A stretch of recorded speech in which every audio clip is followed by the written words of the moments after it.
Good morning, everybody, and welcome to Djuma Game Reserve here in the Sabi Sands.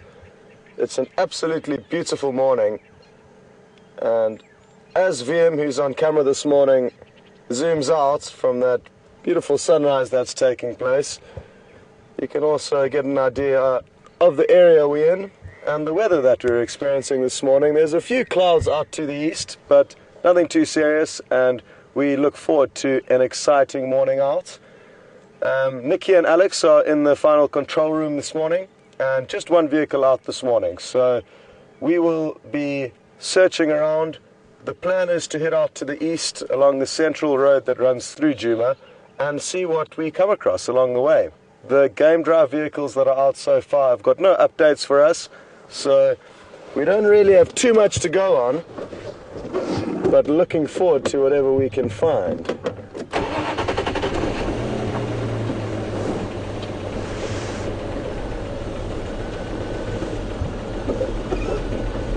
It's getting a little bit chilly in the mornings, and you'll notice that I've got a jacket on. It's nothing too serious, but the wind chill factor also really does emphasize the cold.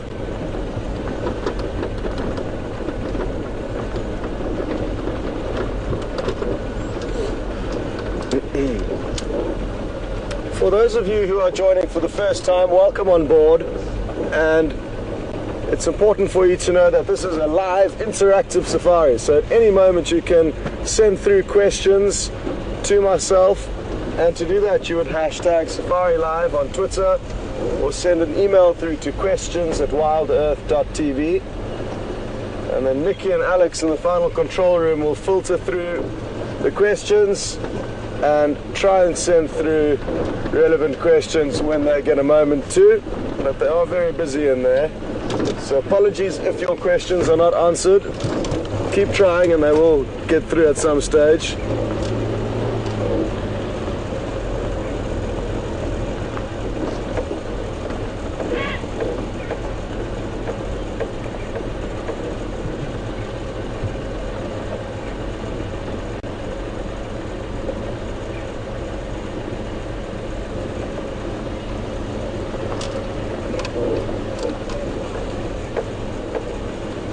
Well, we're really fortunate at the moment. Just as I headed out on leave about a week ago, I'd seen one of these saddle-billed storks here at WildEarthTV Dam.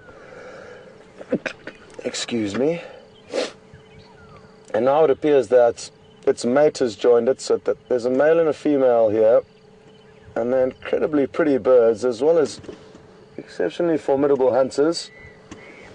And we have got one hunting for us right this second, so I don't think we should go anywhere just for the time being. They can catch quite large prey, fish and frogs mainly, and there are some big fish in this dam, mainly catfish and fish called the tilapia.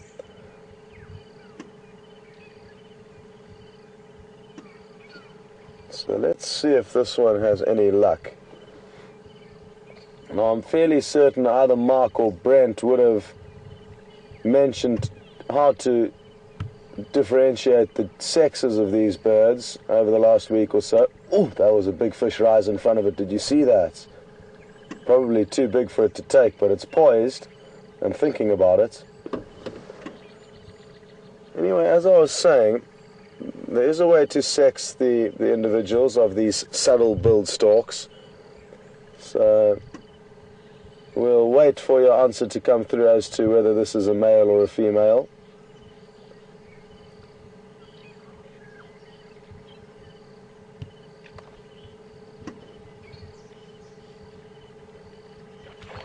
Ooh, that was a lucky fish.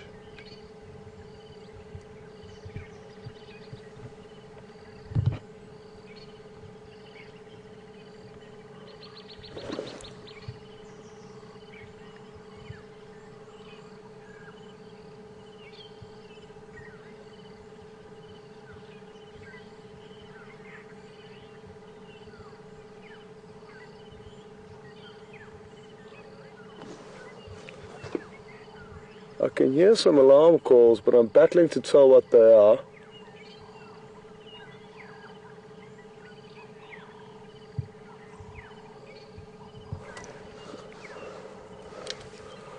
carry on driving because there are some alarm calls, and I'm battling to tell what they are. As beautiful as this site is, I do think it is worth us following up on these calls. So bear with us as we race around the corner here and try and establish what it is exactly that is making the alarm call, and hopefully find the predator that it's alarm calling at.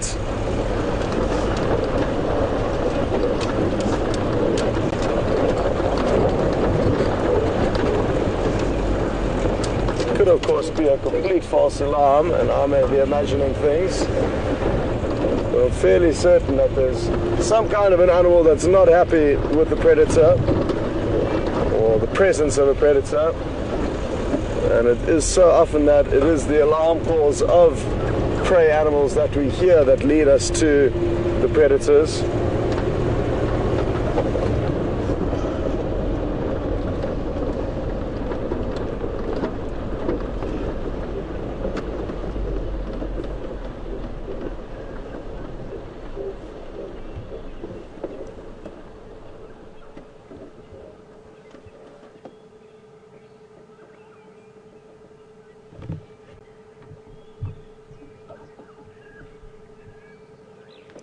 Now it could be that whatever was alarm calling has stopped, which would not aid in our missions.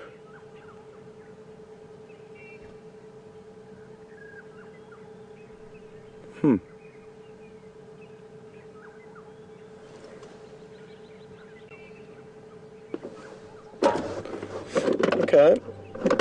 Well, we will carry on.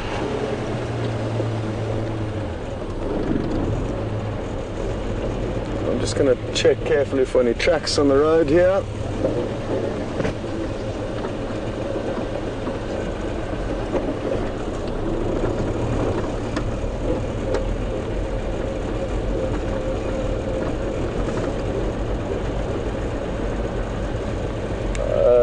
Okay, copy that, thank you. Well, it was a female, so if you could just let me know who said female.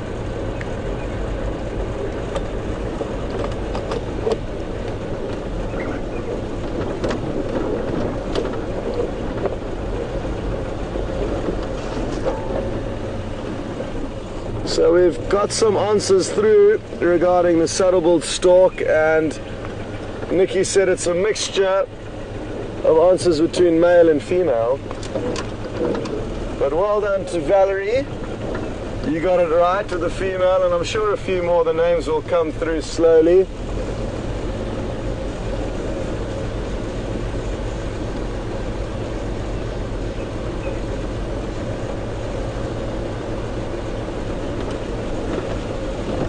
And what I'll do is I'll just stop ahead here and... Okay.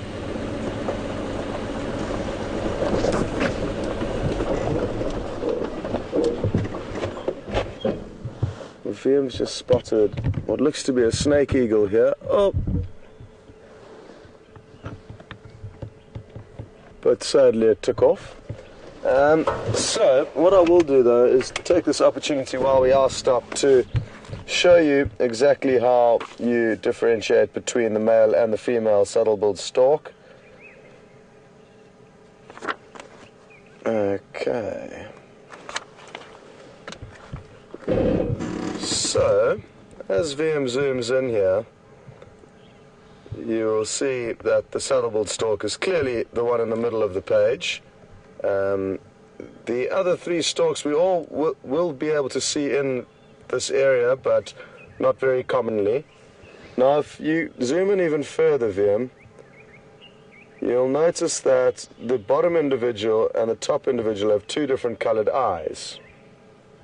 Okay, so the darker eye is that of a male, and the yellow eye is that of a female. On top of that, there's also a very small wattle at the base of the male's beak, a very small yellow wattle that may be difficult for you to see, but it does have those tiny yellow wattles that the female lacks. So Those are the key differentiating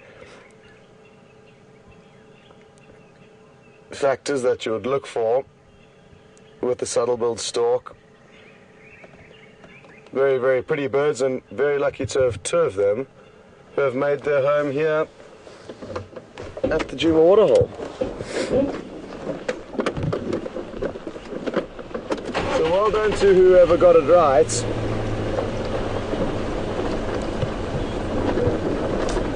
And to those of you who got it wrong, well done for trying. And there's only one way to learn, and that's to take a few guesses along the way.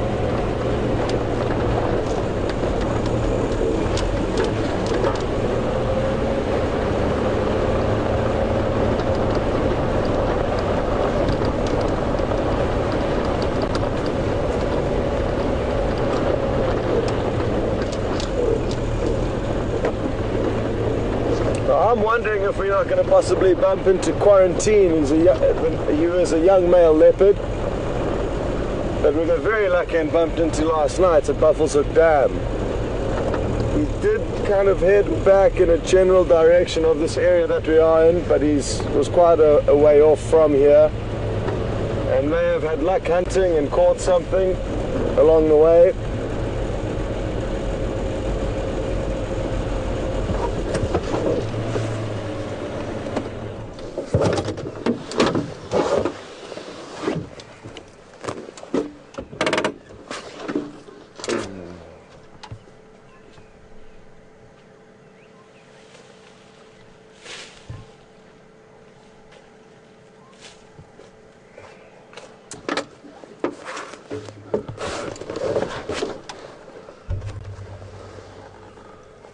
Well, obviously some elephants came through here and felt the necessity to break off a large silver cluster leaf branch. They typically don't eat them, so it was maybe a display of strength or frustration that the elephant took out on that poor branch.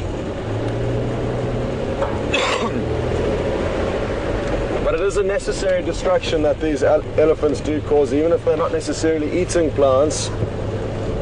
It's incredibly important for them to keep the vegetation trimmed to a degree. You could call them the gardener's archer that makes sure there's not too much vegetation. Otherwise it would become a forest without the elephants, and then none of the other animals would be able to graze or feed or even move through here. So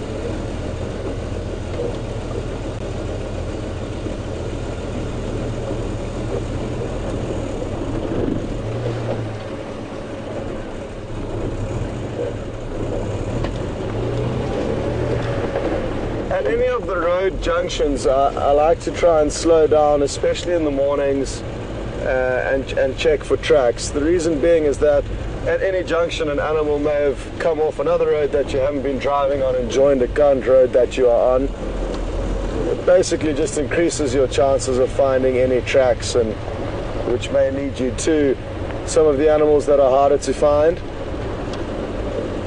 And the reason why I say I like to do it in the morning more often is that typically the predators move greater distances in the evenings than during the day, if they move during the day at all. So we tend to find the most tracks in the morning.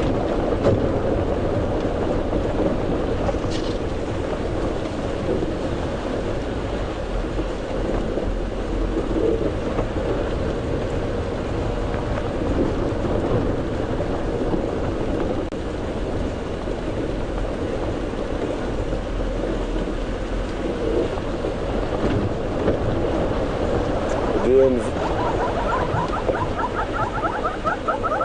one day, Flo can hang around for us.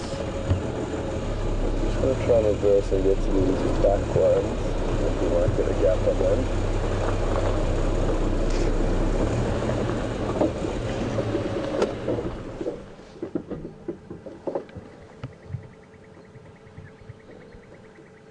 There's one above in the clear view, up to the left. Oh, well, it was.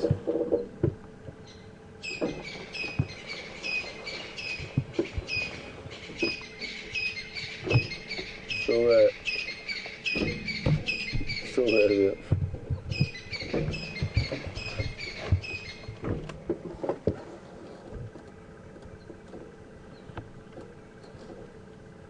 Okay, so not an ideal view, but we did. Here we go, there's down to the left.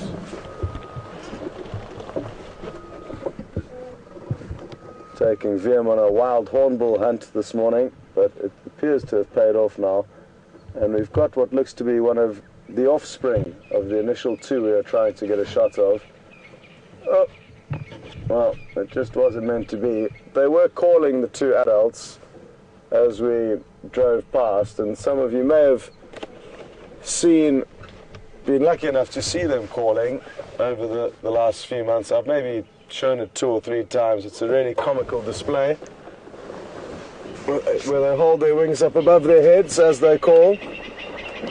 So I was hoping we were going to be able to show you again, but sometimes luck is just not on our side out here.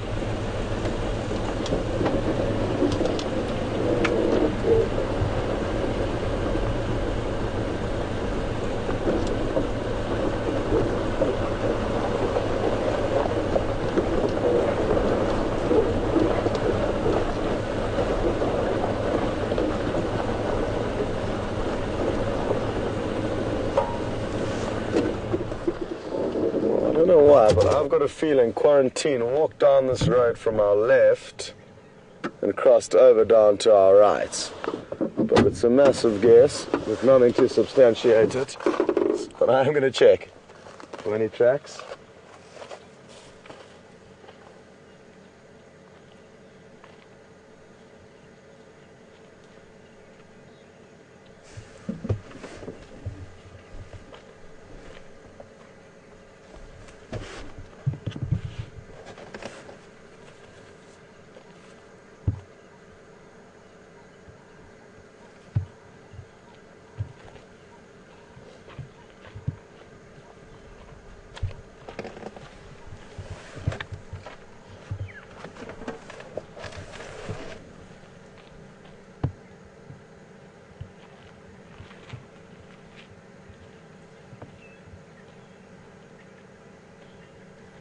Buffalo that headed down to the right-hand side, and always a little bit concerning when you get off on foot and the first thing you see is buffalo tracks, because they're probably the last animal I would personally like to come across here out here on foot.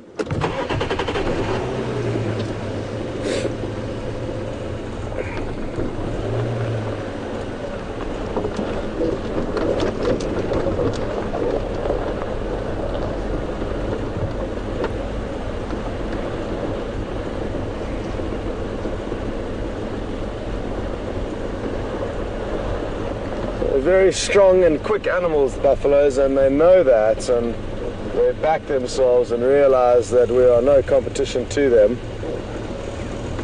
Therefore, they do not really pay attention to us standing our ground, as do quite a lot of the other animals. That if you do stand your ground, the animals will respect that and think, well, they must know something if they're willing to stand here and be bold enough to not run away.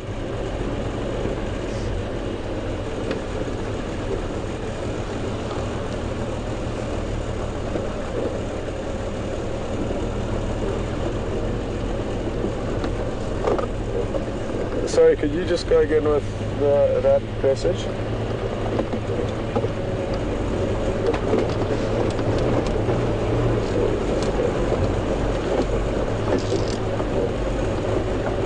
Okay, copy, thank you.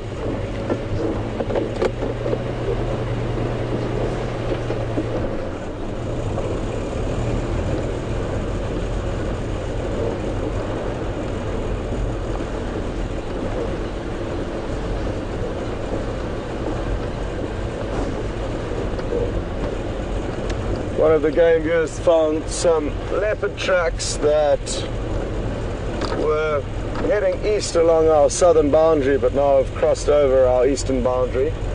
Possibly Karula, but not necessarily.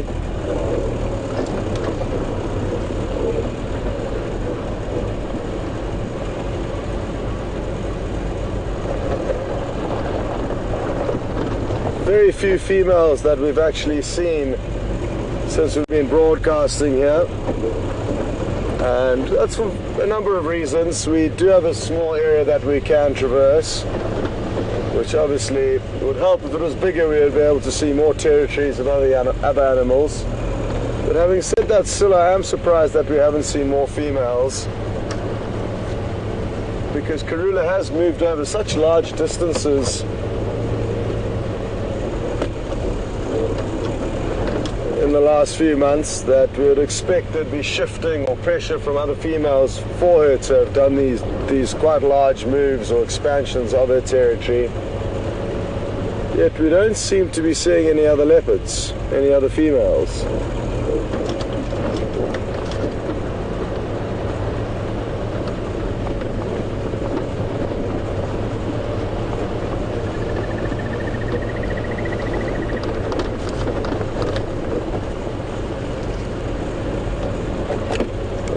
Good there, just radio check.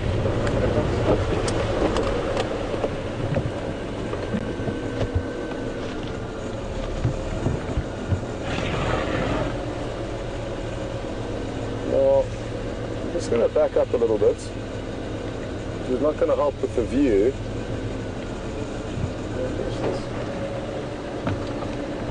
We'll go back forward again. The cow does seem relaxed enough.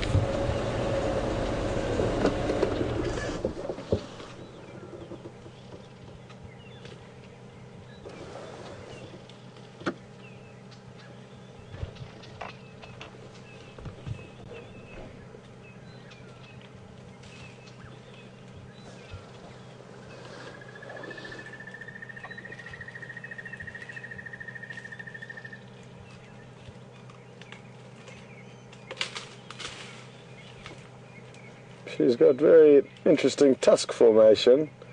Her right tusk seems to curl up considerably compared to the one on her left. And it appears that she is feeding on the bark of this buffalo thorn tree. And it is that time of the year that elephants will specialize a lot in stripping bark off of trees as opposed to necessarily eating the leaves. It does depend on the individual tree, but it's the buffalo thorn, also the round leaf teak.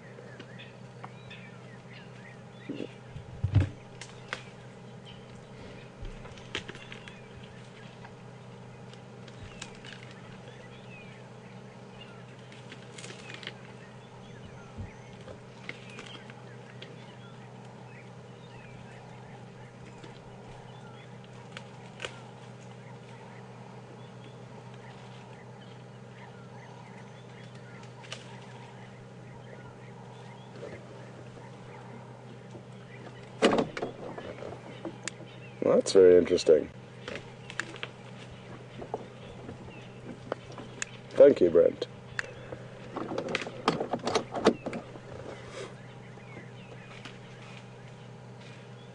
And you'll notice now she's just slowly swiveling this branch across her large flat molars and peeling the bark off as she goes.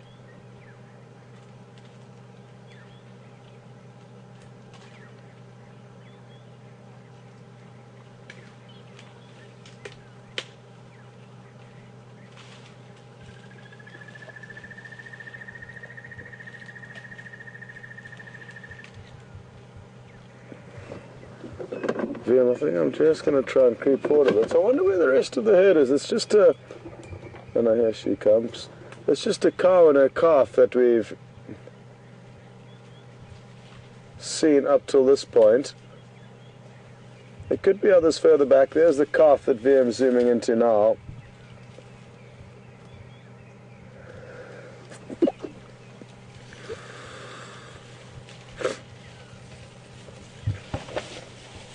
Good morning. How are you?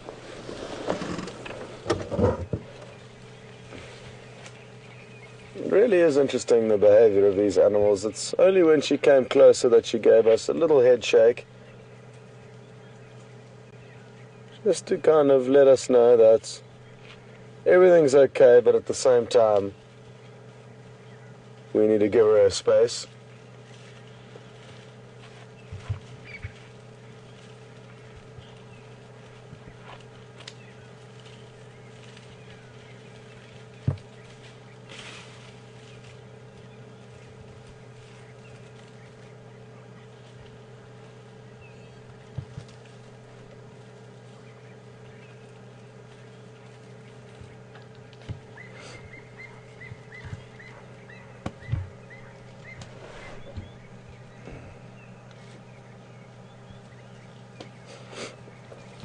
I've just got a question through from Charlie in Minnesota, and Charlie has noticed that this cow has got, not the individual we're looking at now, but at some stage we will get another view of her, but the cow that we've been looking at has got very deep temporal dents on her forehead, and here you can see that very clearly.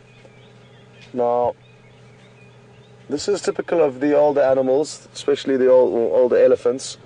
They will get far deeper and more pronounced dents on their foreheads. So therefore can be used as an age indicator, but only up to a degree. You can only read into it so much. But looking at this female, you can tell she is big and beautiful, large tusks, and therefore can assume just from her size alone that she could be quite old. But those temporal dents definitely do help you to establish that she is slightly older.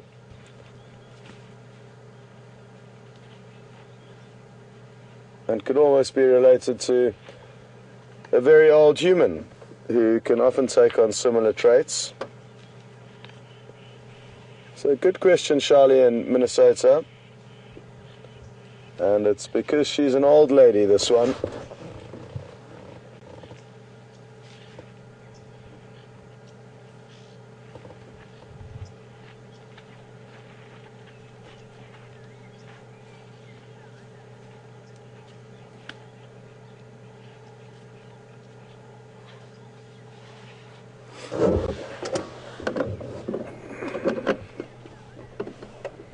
Just going to give it a moment or two and then continue up ahead. I've just seen one or two other herd members around the corner, so there are more here, but I don't want to put too much pressure on this cow, and she is still very close to the road.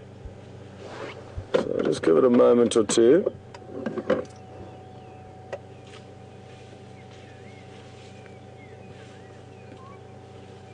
And I think what could well happen, I've just heard more members down to the left now, so I'm guessing that in time all of the herd is going to actually just walk straight past us, so it might be in our best interest to wait here. But let's give it a minute or two. In the meantime, we've got another question that's come through asking if elephants can survive, or what the repercussions are if their trunk is shortened for any specific reason. And if Nikki could just go again with the name. It's Anne in Seattle. Good morning, Anne. And elephants can survive with shortened trunks, even if they're basically cut off at the base itself. An elephant could probably make a plan to survive, and sadly it does happen. There are devices called snares, which are essentially wire nooses that get laid on pathways that animals walk down, and once an animal puts a limb through that wire noose, it then tightens, and if it's an elephant's trunk, it often just slowly cuts the elephant's trunk until it falls off or rots off. So we have occasionally seen some trunks of elephants in this area that have been shortened, maybe by half of its length, and they do okay. It's obviously a slight disability, but not enough to cause them any major concern. And they are highly adaptable animals. So just like humans, there's many humans that have lost various limbs that are still incredibly talented at what they can do, and it's just about perseverance, I guess, that gets them through. Good question, though, and thankfully it doesn't happen very often that we do see elephants with any form of a trunk disability, and it usually, in my case, has been from poaching-related snares that cause these elephants to lose their trunks. I can't think of any other reason why they would lose their trunk.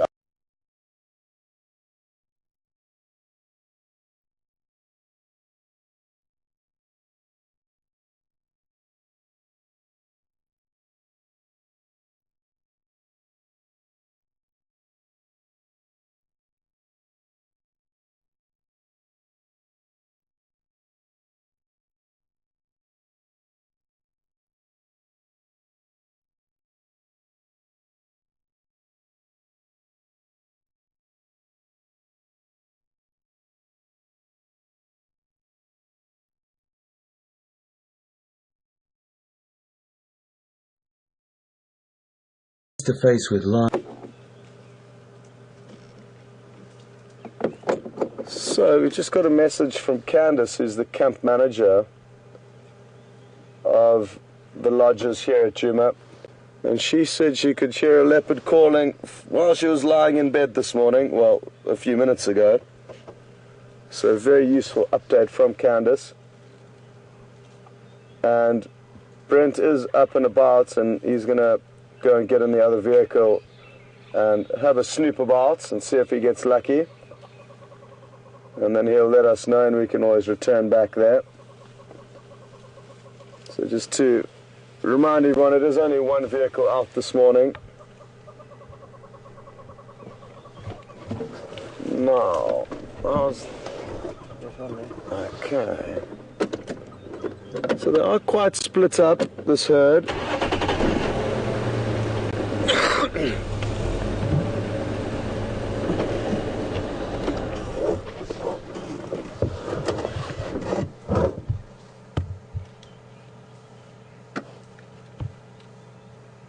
We've just got a question through from Marius in Cape Town. Good morning, Marius, and welcome on board. Marius is interested to know what the weight of a fully grown elephant is, and a lot will depend initially on whether it's a male or a female. The males are considerably larger than the females and can range from around 5 to 6 tons for males, so really massive animals. The females range between 3 to 4 tons, from what I've been told. I've never actually seen an elephant being weighed, so it's difficult for me to gauge, but I'm just going on what the textbooks say, and it's roughly 3 to 4 tons for the cows and 4 to 5, possibly up to 6 for the males. It really would be interesting to be able to witness some animals being weighed, and that way be able to have some relatively decent guesses as to how big you think animals out in the wild are.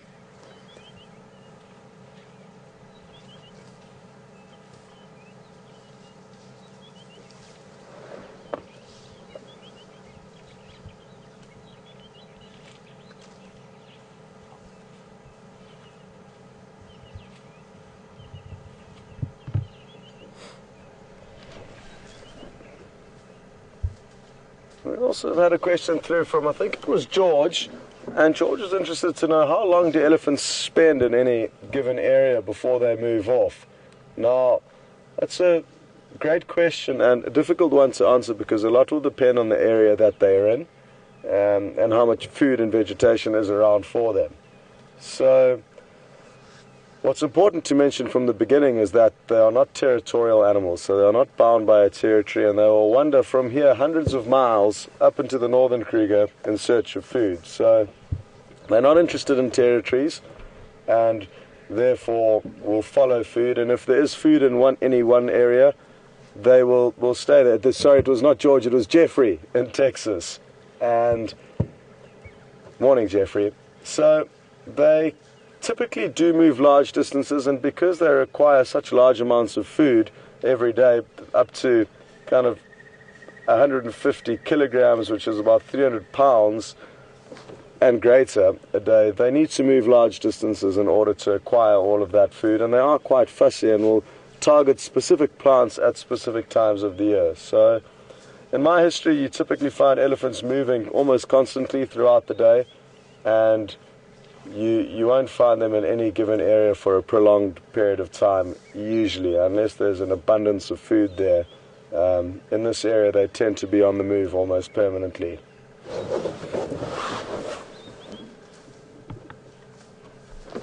Now, where to go to find an angle? I think we'll go back a little bit.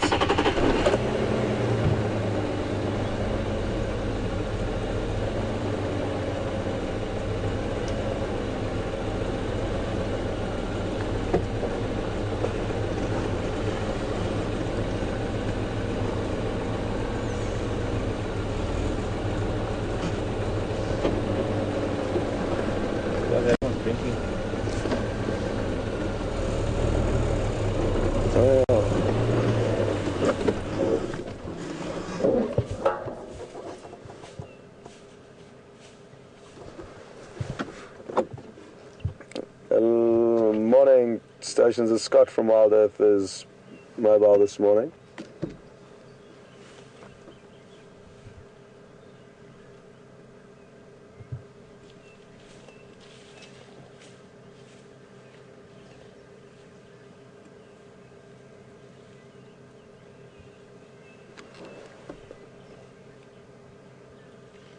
Okay, copy.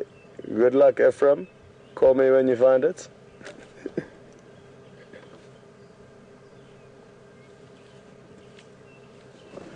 Now, as you can see here, this young calf is nursing,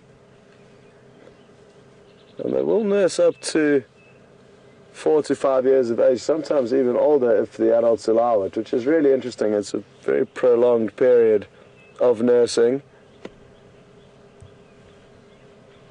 And this youngster is quite large, I'm guessing around 2 years of age. Again, that's just a guess. But judging from its height alone, you can tell it's not very small. Often, one gauge that can be used is that if an elephant can pass under its mother's belly, it's about a year or less in age. Now, obviously, there's going to be exceptions to the rule, and you're going to get tall babies with short mothers and vice versa. So just a gauge, but you can tell here that this one's clearly considerably taller than the base of its mother's stomach.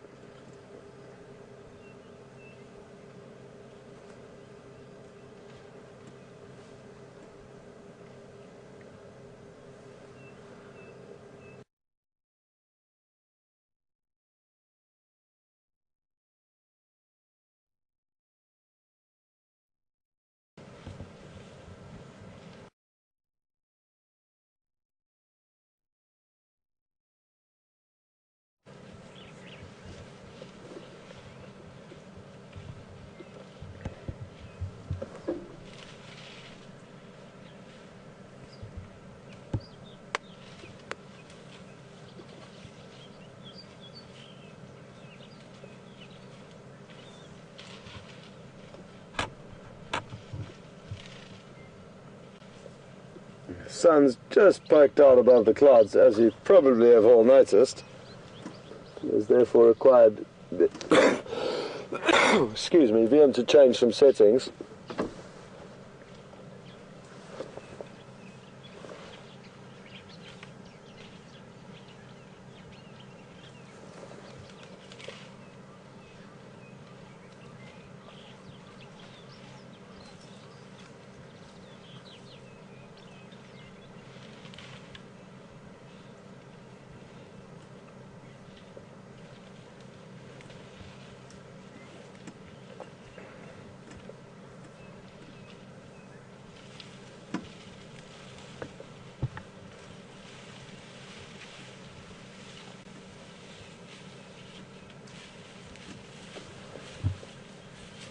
Oh, good morning, sir.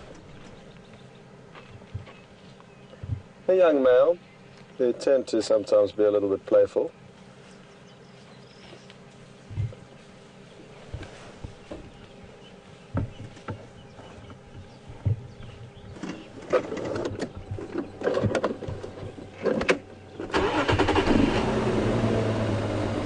Now, what I'm going to do is also head back into that area of where the leopard was heard calling just a few moments ago. We're not far from there, and it's an irresistible calling that I cannot resist. I tried to initially resist going there to follow up because I knew Ephraim was there and also knew that Brent was going to go and have a look, but it's a tricky area, that, because there's a riverbed and a lot of riverine vegetation that's quite thick. So by having 3 vehicles there, it just simply increases the odds of finding anything. And I think it would be a good way to spend the morning if we manage to find this leopard and see what it gets up to.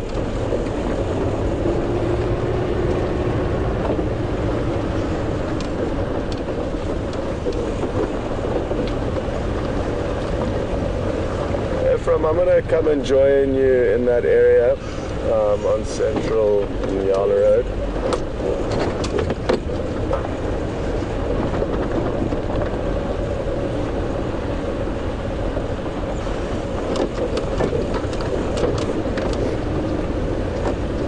So it's important for me to let Ephraim know that I'm going into that area, so that if the animal is found, there's a bit of order and structure. And typically when you are following up on any of the animals, it'll be limited to 3 vehicles to search a certain area. And that's because if the animal is located, then all 3 of you who have been searching have got the right to go and see that animal. It's a limit to 3 vehicles per sighting.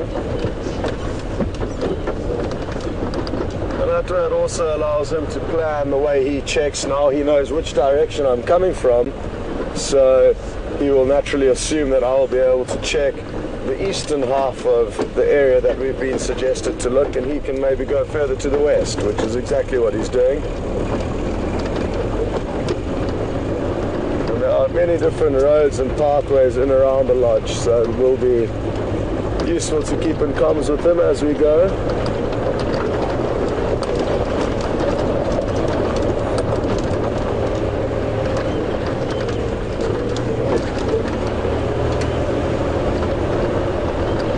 I wonder who it is. For a leopard to be vocalizing, I'm guessing that it could be Mvula. Not likely Quarantine or Kunyuma, although young male leopards will vocalize, even though they're not territorially sound and don't have their own territory.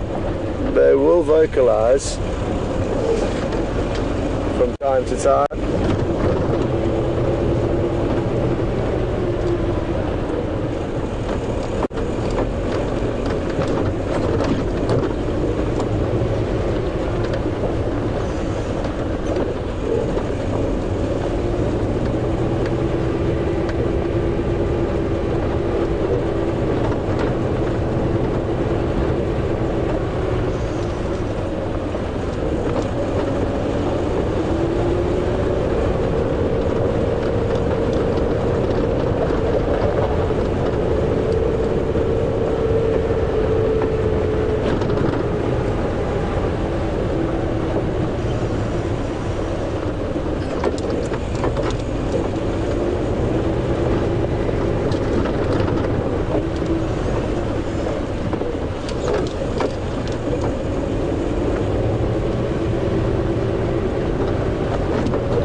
Take us about an another 2 or 3 minutes to get into that exact area where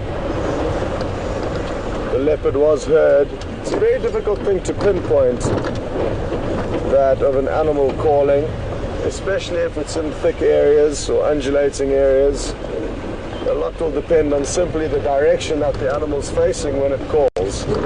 Obviously, if it's facing you, it's going to appear to be a lot louder and therefore a lot closer than it would be if it's calling directly away from you. So just the direction the animal's facing when it lets out that call contributes.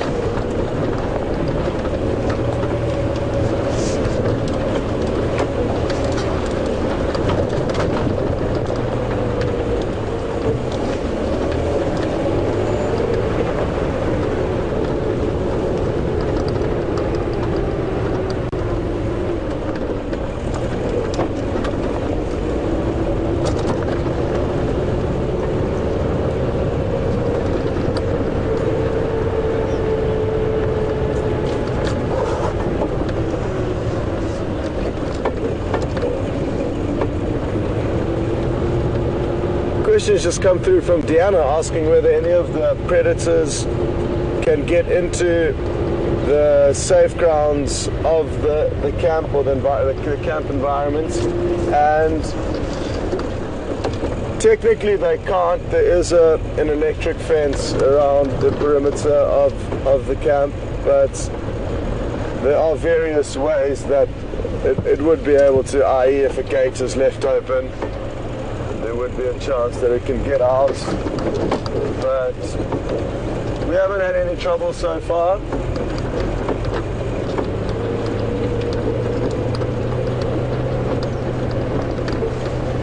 But no, typically most camp, it depends also on the camp you go to, Deanna. There will be certain camps where it's easy to gain access for the predators, and that will be the way the camp markets itself, perhaps, and that anything could potentially come through.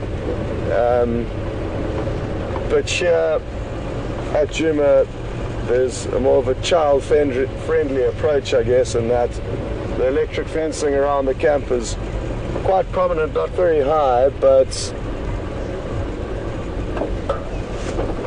substantial enough to prevent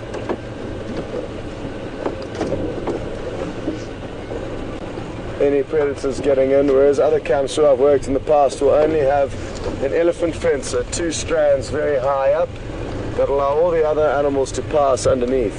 So it does depend on the individual camp.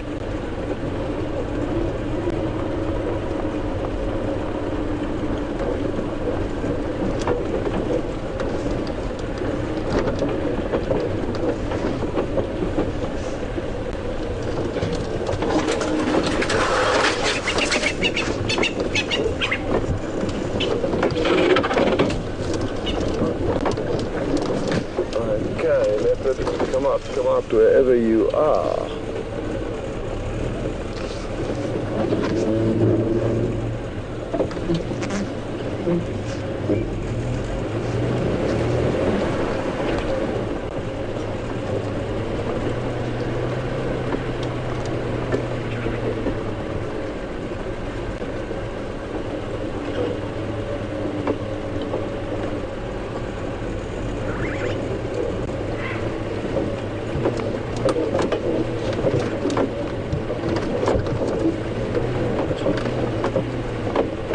Basically, the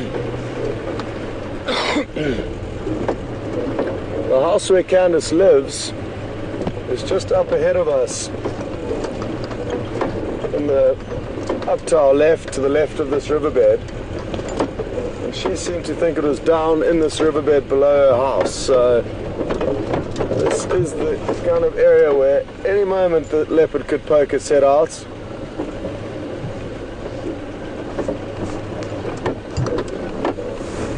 Could also be considerably far away from here at the moment. Can you work out what's rattling around in there?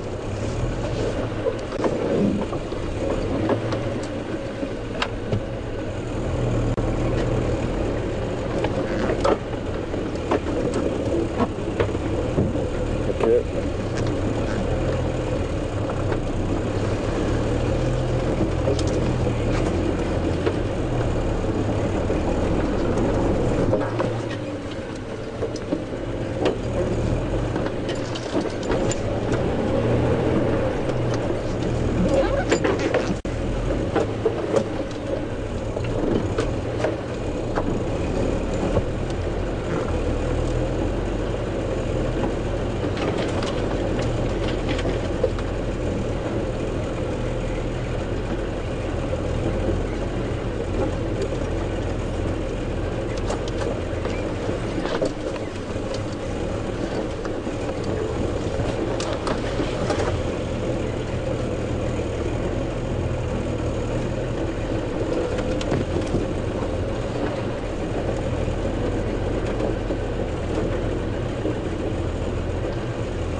As you can see, there's a lot of long, very long grass here that is not going to make life any easier for us.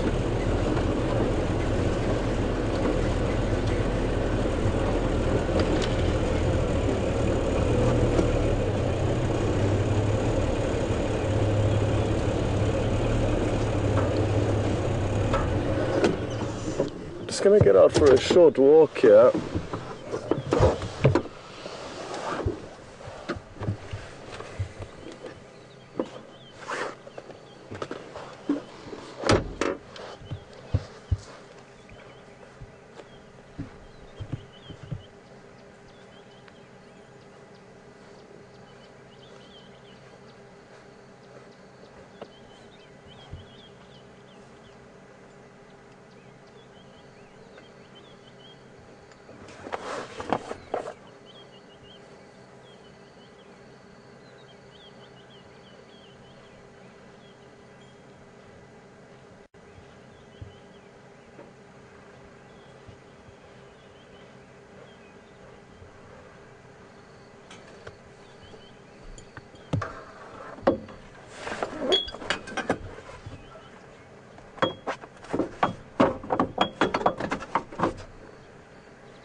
Well, sadly there's no sign of this leopard having passed through this area, but it could still be nearby, and we will still keep snooping around a little bit. But sadly the area that I was hoping we were going to find at least some sign of it, there has been no clue yet. But who knows, maybe Ephraim's got lucky in the time that I've been off the vehicle. Ephraim for Scots.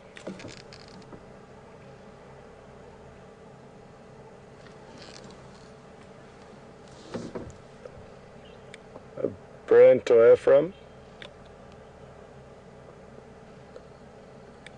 Any updates? I've just checked this riverbed up from the dam in front of the Voyatella rooms. No sign of any leopard here.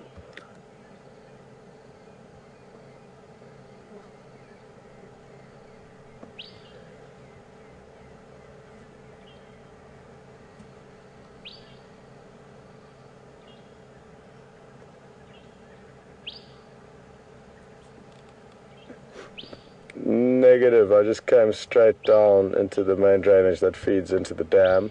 There's also monkeys sitting here, but very relaxed.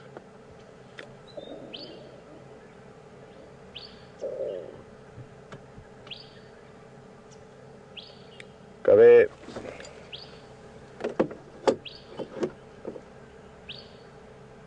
Okay, well, Brent has found some tracks of this leopard closer to the house where Candace heard the leopard calling from, and there's some monkeys sitting up here which would certainly be making a serious racket if they had any visual of this leopard, and they do have great eyesight as well as a great vantage point up there. So the fact that these vervet monkeys are not letting out their alarm call does not bode well for us finding the leopard. Not a bad way to start your morning up there though, enjoying the sunshine.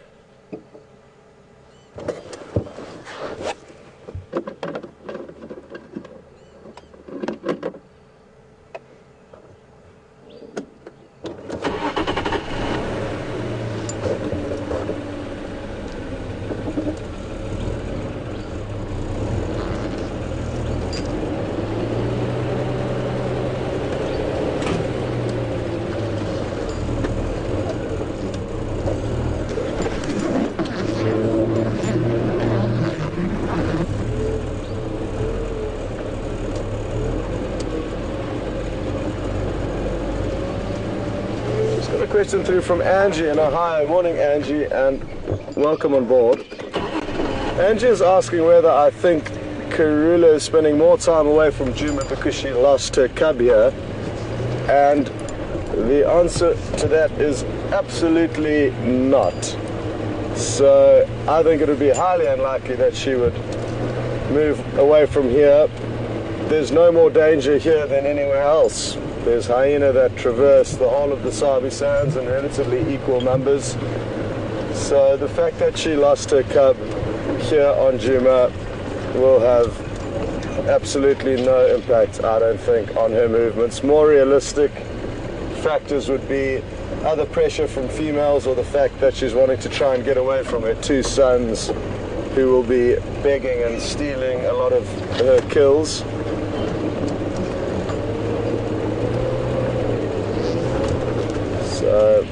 Nothing to do with the fact that she lost her cub, and that's just my opinion, but I feel strongly about it.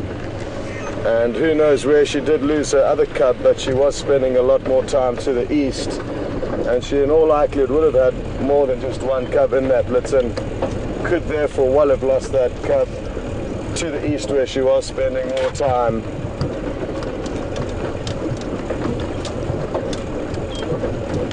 And it's not a great surprise for female leopards to lose their cubs. Obviously it's a very sad event and we'd prefer them not to. But in reality it happens very often, Angie. The success rate of predators being raised up from cub to adulthood is very, very low. So it's something that they get used to, I guess. I think the fact that Karula was viewed so much and so much was understood by her as the Queen of Djuma that a lot of the Wild Earth viewers took her abnormally high success rates in raising cubs as the norm, and therefore the first time she did lose a cub, understandably people got very sad and didn't realize that it happened actually quite often.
There's just one more little area that I would like to check before we continue on.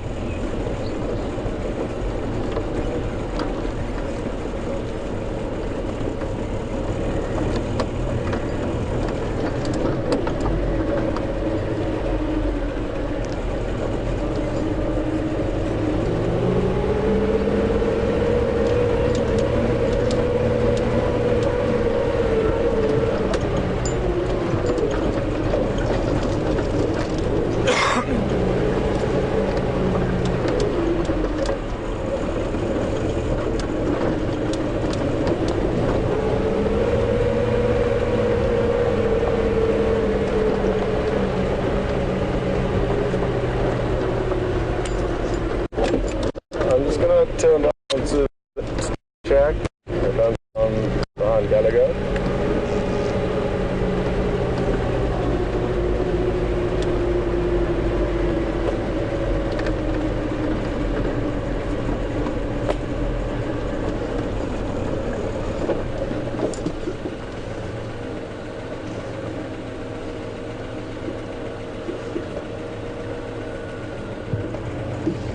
Okay, cool. Thanks very much for Scout Bob, and I'll continue on this 2-track and see where to head to thereafter.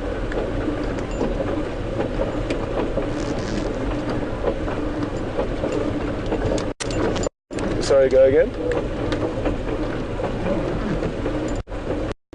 No, you will exactly, hopefully.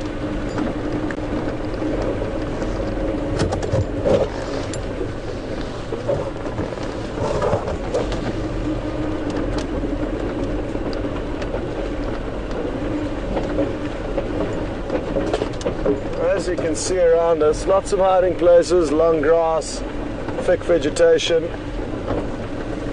and despite having had an update, knowing that a leopard was here not so long ago, it can still be so tricky to find these animals.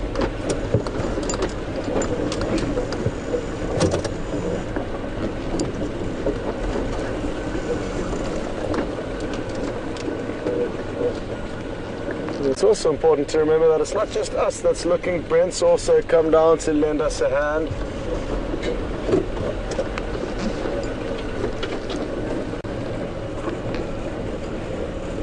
As well as Ephraim. The 3 different vehicles, 2 of which Brent and Ephraim responded to that message from Candace saying that she'd heard the leopard calling. She, within minutes, and still haven't had any luck.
The color of the vegetation now becoming golden brown. it is becoming increasingly difficult to spot leopard. In the heights of the summer, when the vegetation is predominantly green, it is a lot easier. As now I find myself double checking a few spots just to make sure.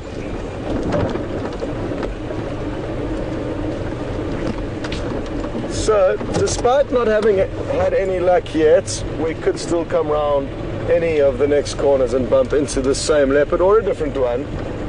But the good news is simply from this message is that we've got an idea that there was a leopard in this area, and therefore we can kind of keep a tab on their movements, even though we don't know which one it is. We know that this afternoon, if we haven't found a leopard,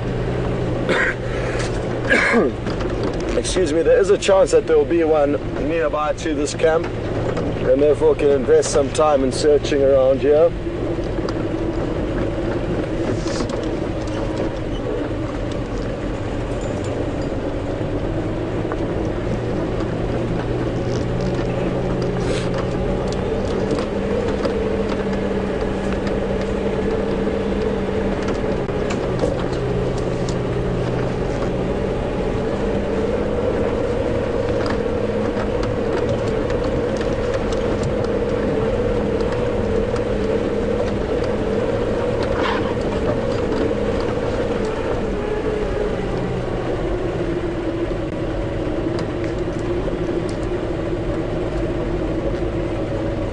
The reason why I'm happy to move out of this area now is because it is very thick, and even if you manage to find the animal on foot, it's going to be very difficult to get to it in and around that large area. There's a lot of small riverbeds, so we're not giving up entirely. We're just making a calculated decision that it wouldn't necessarily be worth investing too much time tracking that animal where it is now.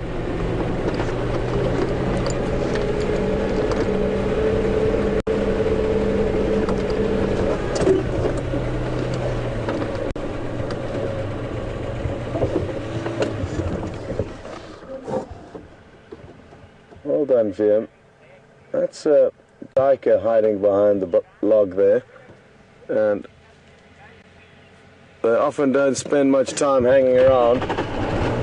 So well done to VM for just managing to get even a glimpse of that.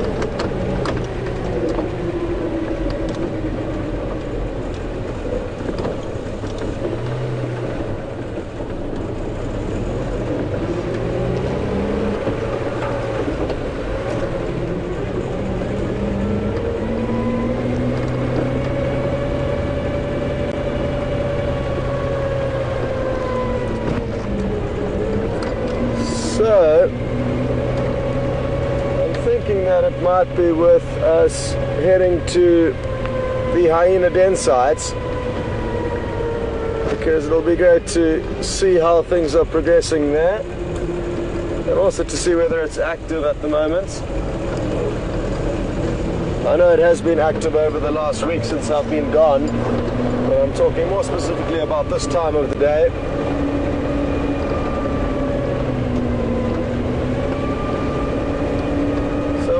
To the hyena den sites, and it will only take us about 5 or 10 minutes to get there.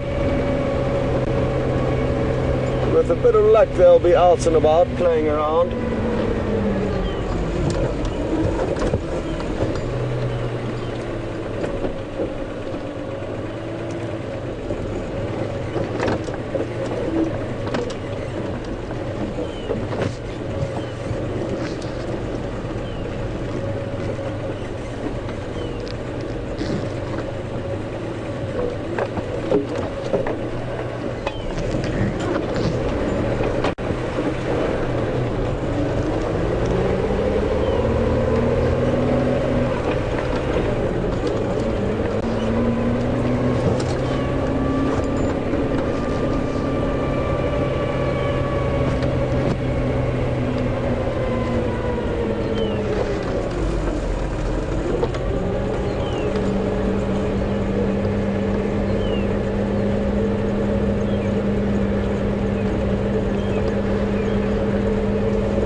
Sorry, Nikki, I had to turn down your volume to listen to the Game Drive channel.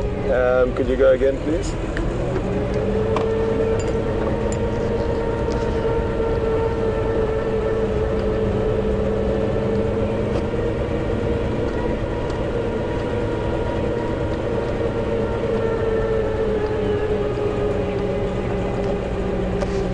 We've just got a question through from Deanna, mentioning that she's seen a photograph of me with a small antelope called the dik-dik, and she would like to know where that was and whether we get any in this area. And Diana, sadly we don't get any dik-dik here in South Africa. That was up in East Africa in Kenya. And what I'll do is I'll get a photo out of a dik-dik so that everybody knows what it looks like. And you get different subspecies of dik-dik. They're incredibly cute little antelope, considerably smaller than the duiker, which we've just seen, but kind of similar, I guess, in a way. So these are them here, and they've got a very distinctive nose that helps them thermoregulate, because they do live in very hot, dry areas. So they've got this very strange snorkel-like nose that they can actually point from side to side. And I'm just going to page over to the next page for him and see what the other dik-dik photos look like.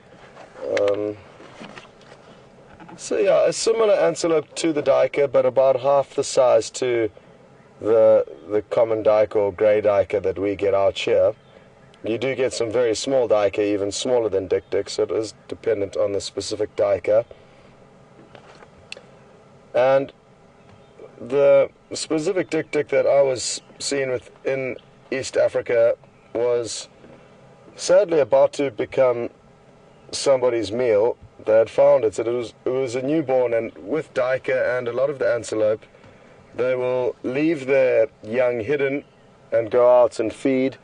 And some small herd boys had come across this duiker and seen it as a healthy meal opportunity, and thankfully we found them before it found the barbecue, and we just compensated them with a little bit of money to go and rather buy some food rather than eating this tiny baby dik-dik. So that one was lucky, thankfully, and we managed to raise it up, and it is now living happily in the foothills of Mount Kenya.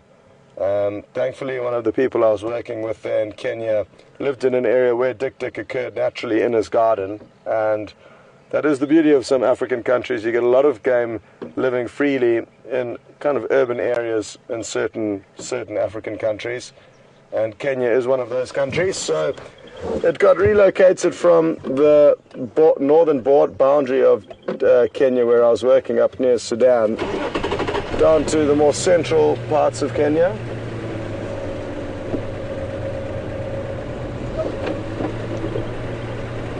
But sadly no dik-dik here, and the smallest antelope we can see here in the Sabi Sands is the grey duiker.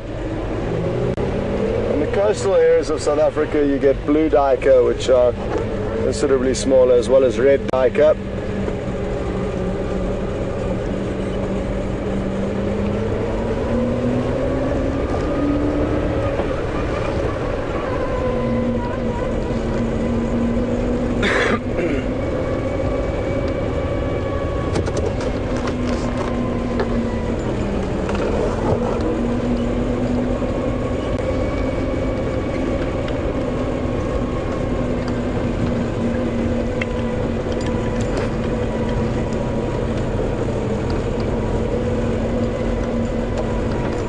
Copy that, thank you.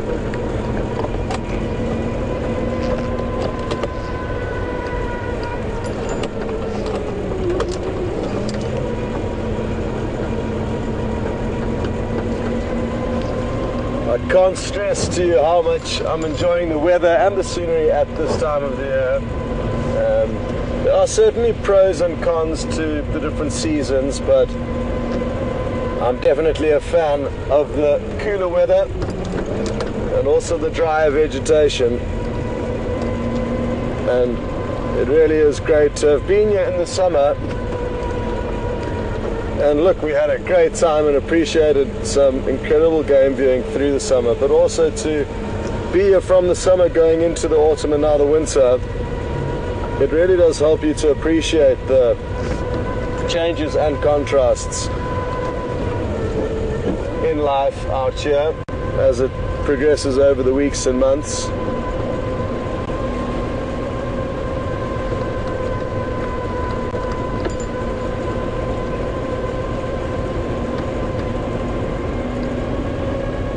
And it's phenomenal how in touch you actually become with it subconsciously without even realizing, because we're out here for 6 hours a day exploring a relatively small area. In those 6 hours a day you get to know things very well, and then even if you disappear just for a week, a week's not a long period of time, you come back and notice considerable changes, be it in the vegetation or possibly even the size of a certain animal. So it will be interesting, speaking about sizes of animals, to see how the hyena cubs are progressing. And just a few more minutes and now and we'll be there. But that in itself will be something that's interesting to monitor.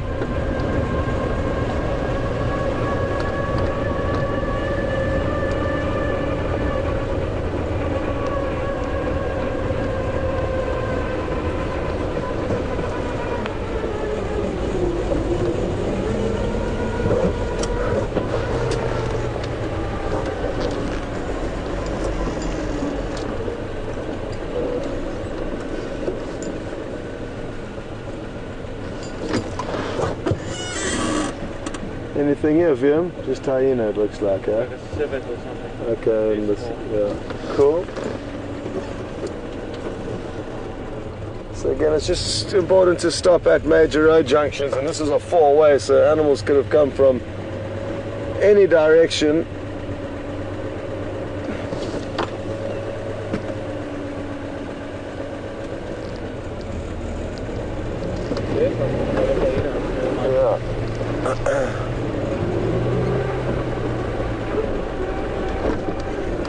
Just got a question through from Blair in Canada. Morning, Blair, and welcome on board. Blair is interested to know about the dynamics and interactions between lion, leopard and hyena, and also whether hyena do hunt and how big are their packs or clans. Good question, and a lot depends on the area in which you find all three of those animals. Here in the Sabi Sands, for example, hyena can and will hunt, and that has been documented, but are documented to scavenge more than hunt. I must be careful what I say, because it's not like huge amounts of research have been done. It's just about kind of my experience. But they certainly can hunt here, but the clans of hyena are not very big in the Sabi Sands, quite small.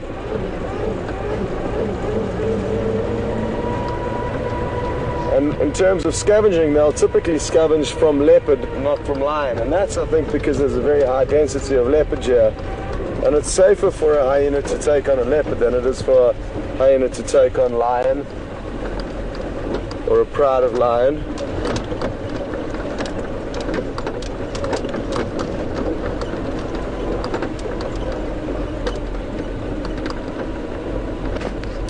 So, yes, they can hunt, and they can hunt in clans, and yes, they will scavenge, but in this area, mainly from leopard, they haven't got big enough clans and or enough confidence to chase off lion from their kills. Whereas in the Masai Mara, for example, there's huge clans of hyena, clans of up to 30 animals, maybe even more. And a clan of that size can be very formidable in chasing off lion from their kill. So that's an example of where, even just from two different areas, you'll find animals acting differently.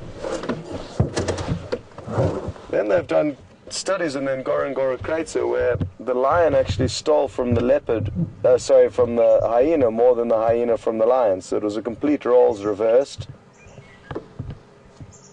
And this is an animal that I haven't seen since I've been back. The zebra.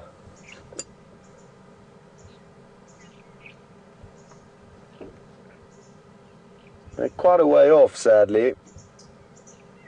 But after we've checked the hyena den site, we will be able to get closer to them. So we're going to leave them for now after that brief glimpse, but certainly try and relocate them. And I'm confident we will be able to relocate them after we've checked the hyena den sites. And then there's also a buffalo. Big old buffalo bull relaxing in the grass here. But back to the hyena question. In terms of them fighting, therefore, Dan, it does depend on the area and the numbers of those animals, but they certainly do interact with one another, and all of them will try and steal from one another when and if it's safe. So leopard will even try and steal from lion, even though it's very risky and they have to do it very cautiously. They will try and steal from lion when they can, and even lion will steal from other lion, hyena from other hyenas. So stealing in competition between the predators does happen, but on varying degrees depending on the area in which you're viewing them.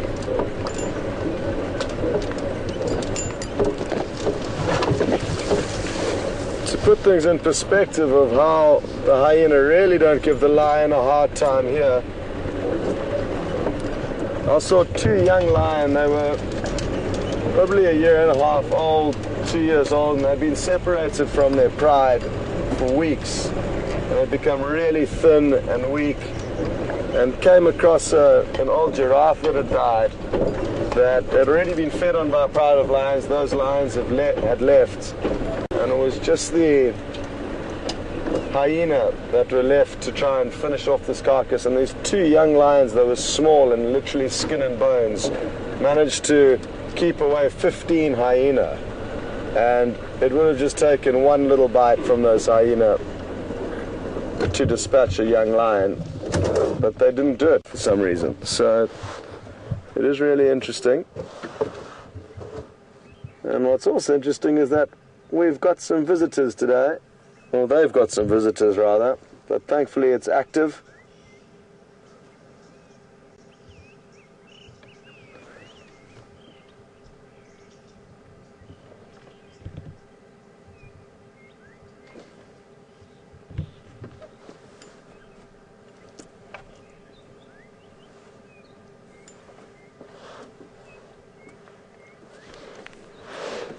Now,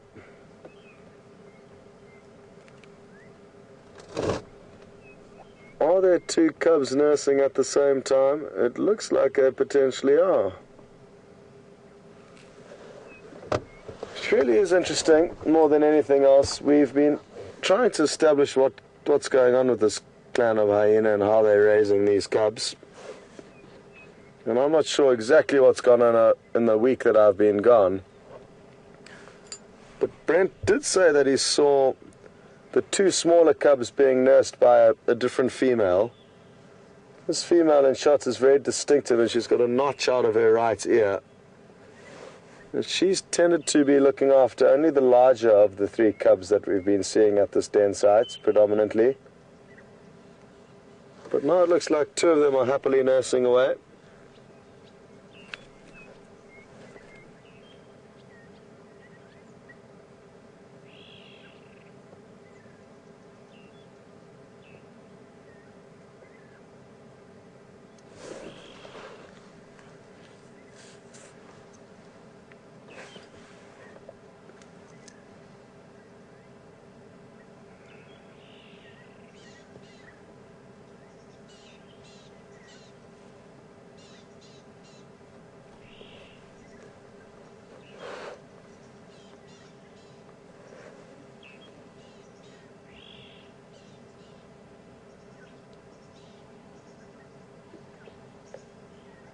I'm interested to know how much longer these hyena will stay at this specific den site.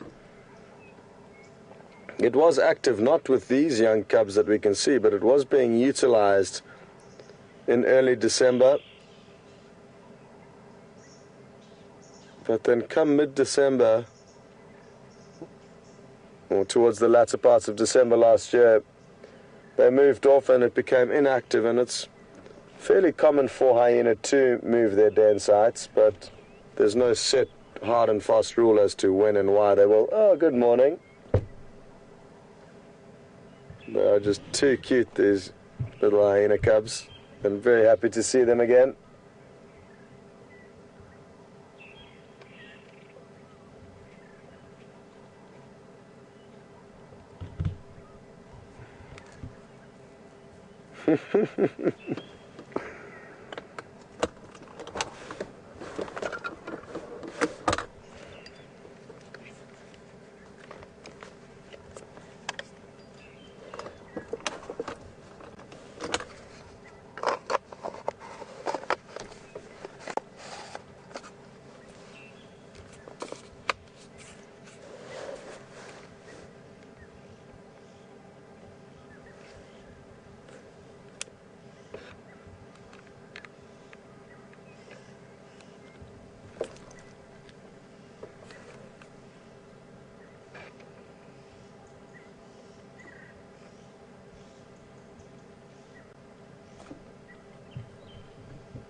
So that to me looks like one of the smaller cubs. So there's two of that kind of size, and I think the one that's still nursing, it's hopefully going to come up now as one of the larger ones, although no, they look both the same. So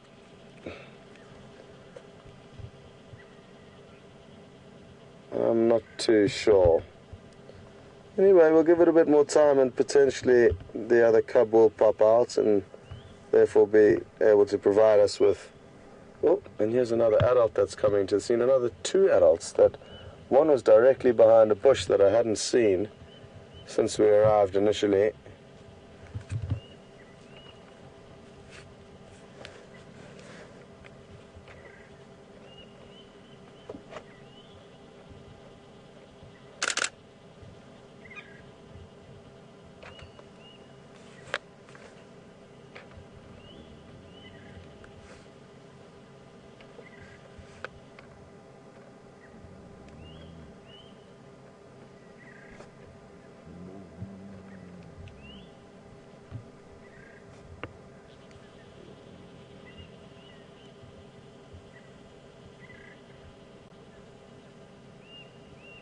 It's such a privilege to be able to watch this interesting behavior at the den site. Oh, here's the bigger youngster.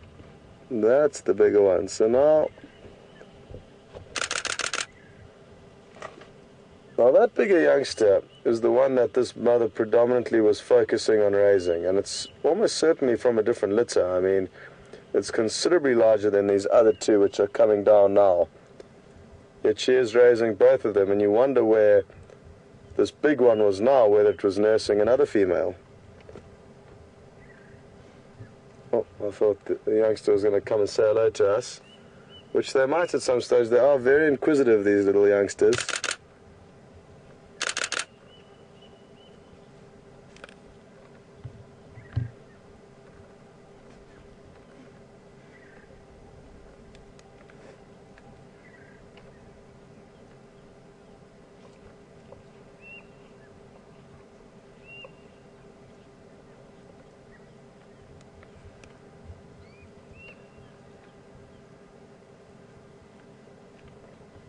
I've got a feeling they're going to come closer to us. They keep looking up at us, thinking, what is it you guys are doing here?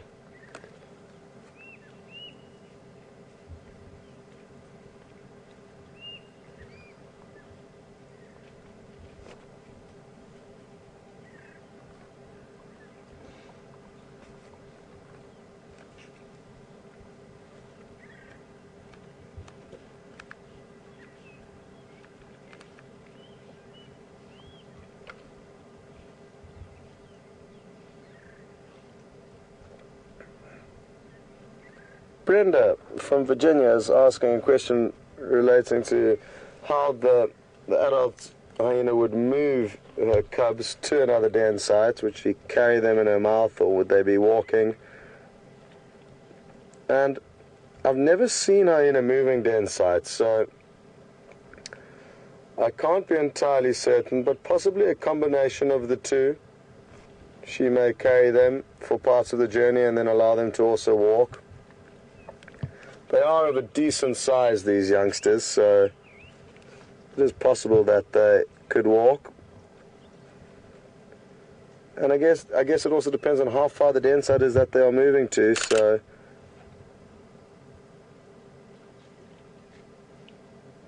not entirely sure, but I think a combination of the two.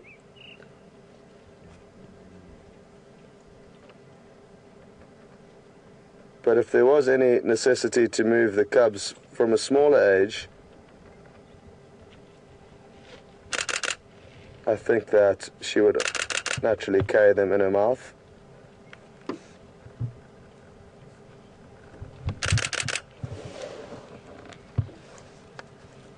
Hello. Hello, you. You are too cute.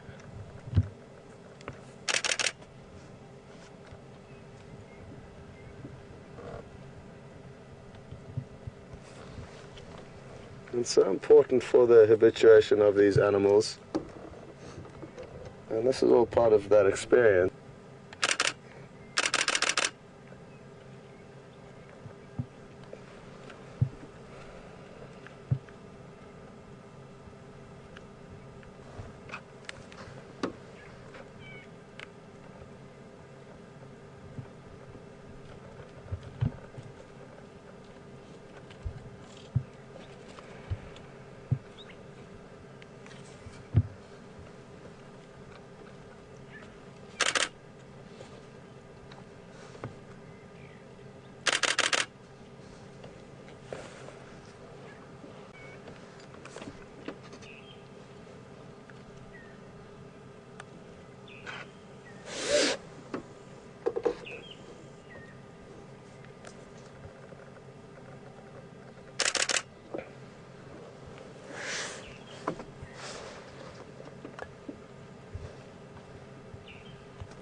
Back to the rest of the family just to see if everything's in order, which it seems it is.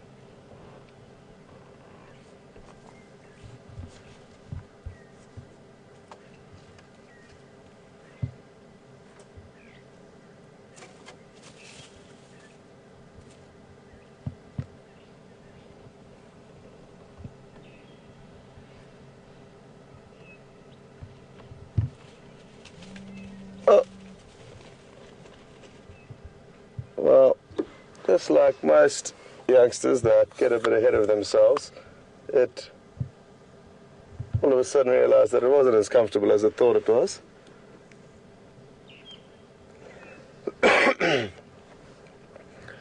Now it'll be interesting to see what happens, because after that one got a little bit of a fright, the rest may want to come back and investigate what exactly it was that created the excitement. But what a beautiful setting this is. This is the greatest number of hyena I've seen at a den site since I've been here. And really wonderful to see not just the young cubs, but also 3 adults, one of which I recognize well, the one closest to the entrance down to the burrow, where the 2 youngsters are sitting at the moment, but the 2 to the left I don't know well, and great to be able to spend time here with them, and that way when we see them out in the field we may have an idea of where they come from and which clan they're linked with.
Okay, now, this is the moment I've been waiting for, because now it confirms to us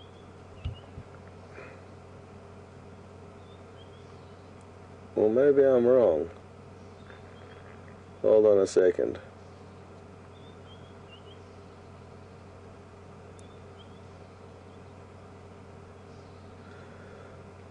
Now the female where this cub is nursing now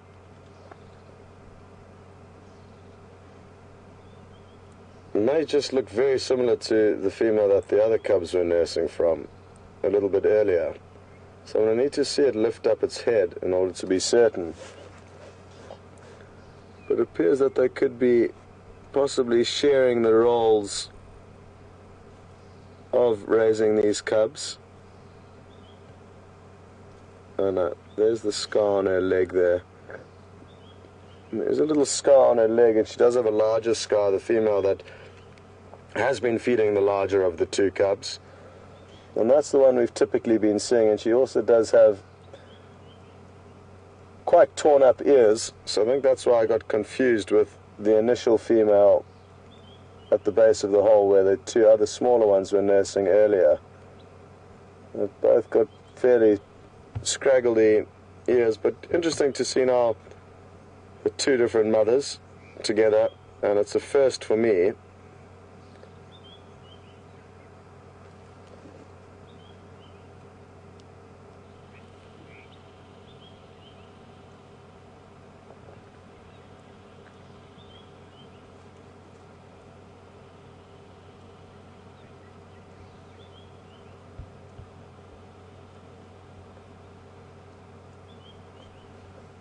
You'll notice that she's a lot less tolerant of the other youngster.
Okay, yeah, I just got confused, so apologies for the misinformation earlier, but the two females do have very similar notches in their right ears.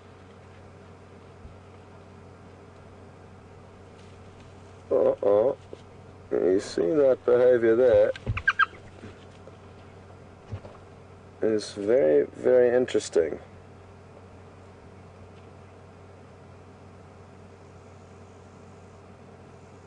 And it could be that this is the alpha female who would have given birth first to the larger cub and then tolerated the beta female to give birth to the two slightly smaller cubs. But again, this is just speculation. But a really interesting behavior, and so lucky for us to be able to sit here and witness this with them carrying on as if we're not even here. The big one's nursing and the other one now. Well, you see now. How are we supposed to establish what's going on here, VM? So, as VM's just pointed out, now the large one is nursing, and now that adult's not tolerating it. You see that? So, really, really interesting behavior here.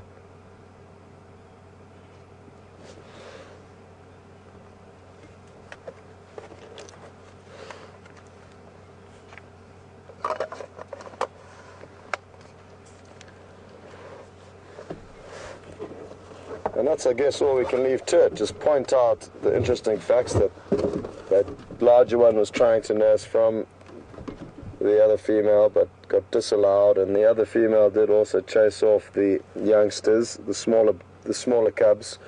I hope you're keeping track of everything that I'm explaining. I'm trying to be as clear as possible, but it is even difficult for us out here to establish what's going on.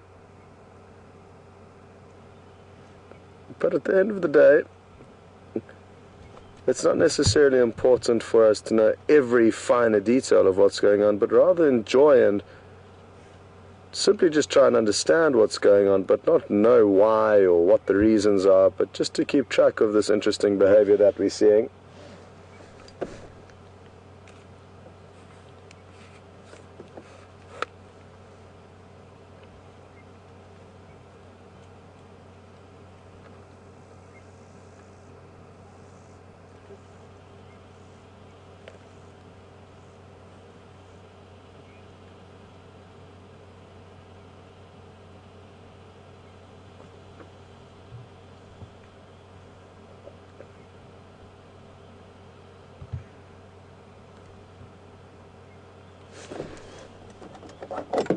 Could you just go again with who it's from?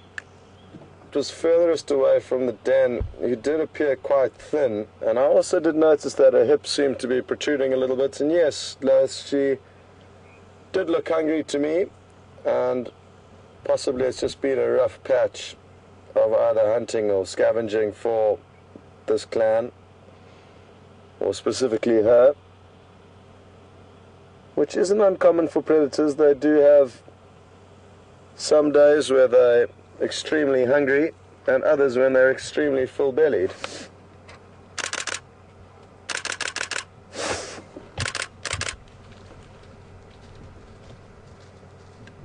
Well, that one had nothing to do with any of the babies, so possibly a male, but hard to say. No, it's just the two mothers that are left. The two mothers who are confusing us as to who's who and what's what.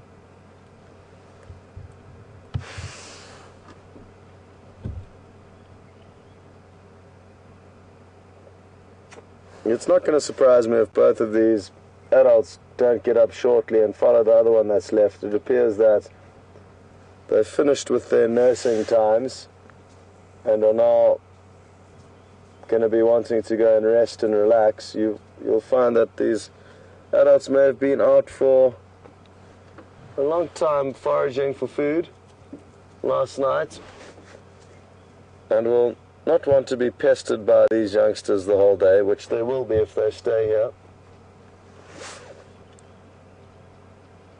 So it's fairly common for them to move off once they've done their nursing and then come back a little bit later in the afternoon for another nursing session before heading out in the evening.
And just like most youngsters, be it humans or other animals, they are inquisitive, and slowly by slowly they increase their little exploratory missions away from the den sites.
Just got a question through from Lynn in Michigan. Good morning, Lynn, and welcome on board. Lynn is wondering how long they'll lounge around for during the day. And at this time of the year, I think it's fair to say that they'd probably return to the den sites anytime from 6, 7 or 8 in the morning until probably a similar stage in the evening, so around 12 hours they will be at the den site during the day. How long they spend resting in the middle of the night when they are out patrolling or between patrolling, I'm not too sure, but like most predators and carnivores, I'm guessing that they'd spend probably 18 to 20 hours a day asleep and 64 hours on the move at a higher intensity. But it'll be interesting to see if anybody can pull up some more information on hyenas' sleeping patterns and send them through to Nikki in the final control.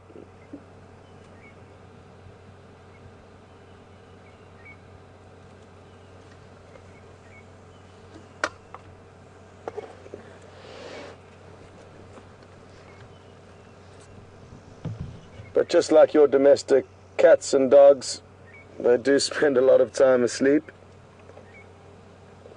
And it's no different to the cats and dogs out here. Well, sadly in this situation, the hyena is neither a cat nor a dog, and it's somewhere in between. But interestingly enough, more closely related to a cat.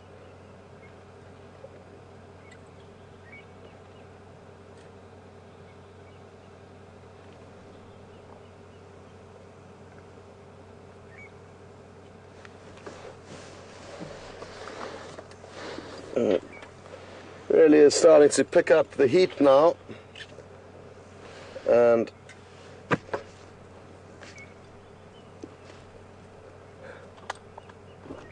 that increase in temperature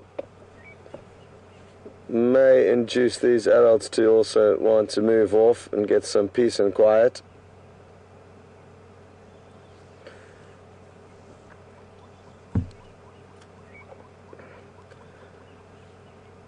Now, it is never easy to leave a situation like this because it's such great quality. But with only one vehicle being out this morning, I think it's important for us to keep moving and see what else we can find. The first animal that we are going to try and relocate on are the zebra that we saw on our way down to the hyena den site.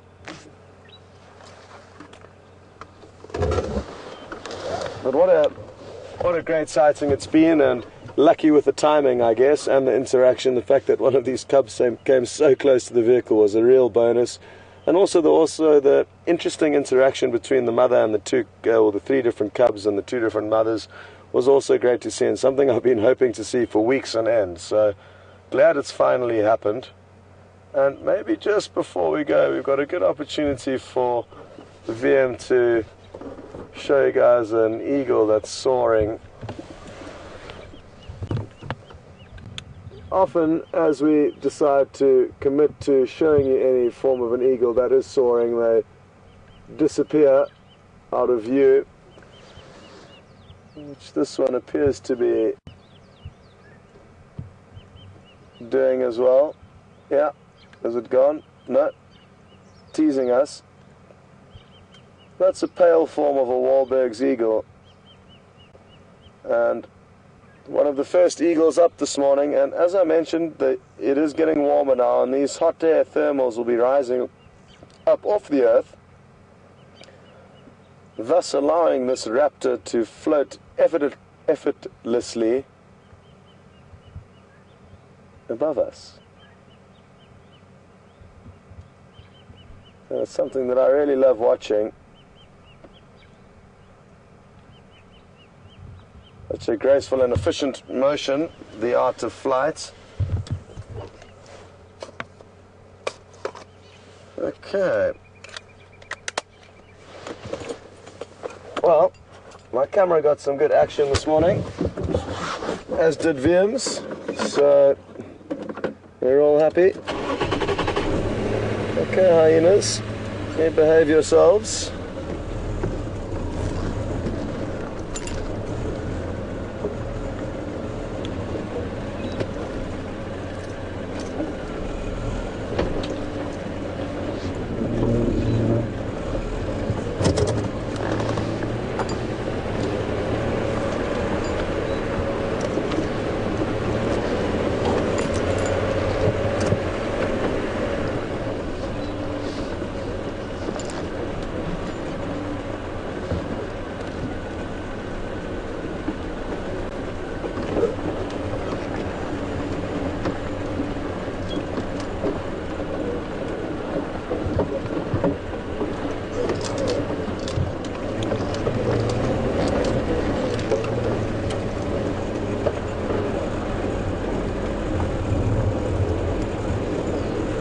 Nancy in Nevada, good morning and welcome on board.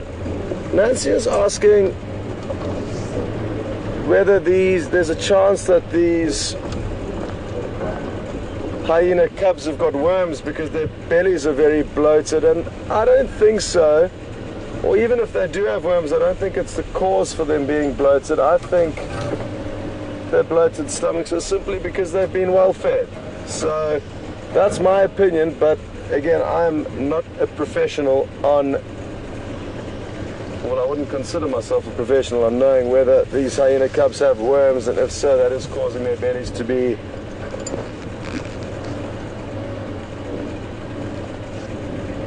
very bloated. I really do think it's simply from the good food that they've been getting from their mothers. But if anybody knows anything else on that, I'd be also interested to hear. So please send that, any information on that matter through, because it is a good point that Nancy has brought up.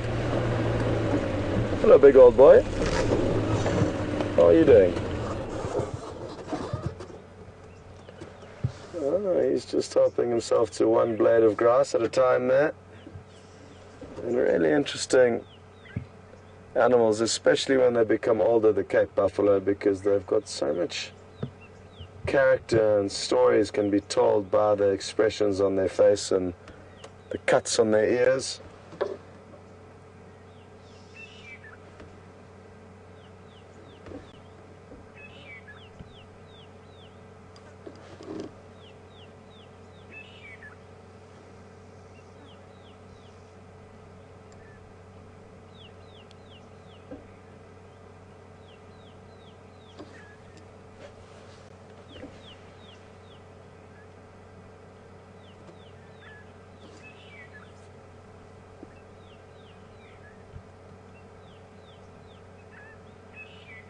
I wonder when he's going to decide to carry on chewing on that singular blade of grass that's hanging out the end of his mouth.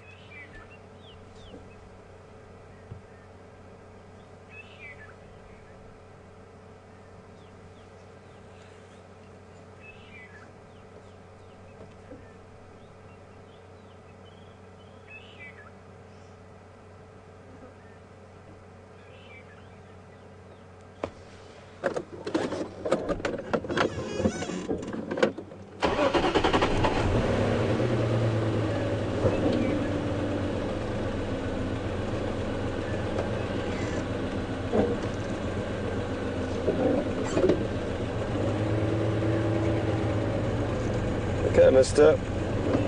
You are going to have to slightly move off.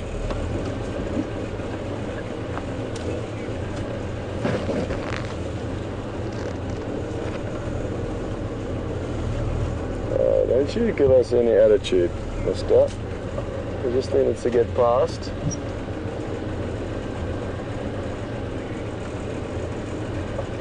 Okay. Now, the good news is the zebra aren't too far away, so it's just about finding the path of least resistance to get to them.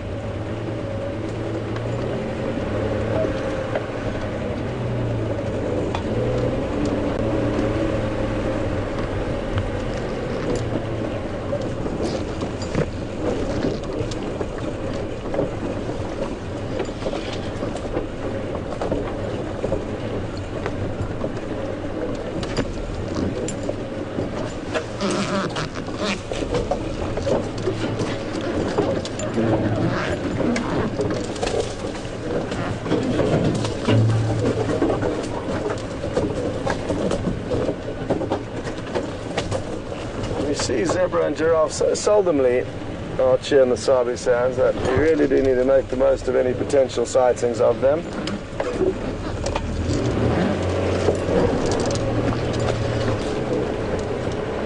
I think Brent was just saying yesterday that he's seen more leopards than giraffes since he's been here, and that's hard to believe, but certainly very possible.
Now they are moving around a bit, so difficult to get into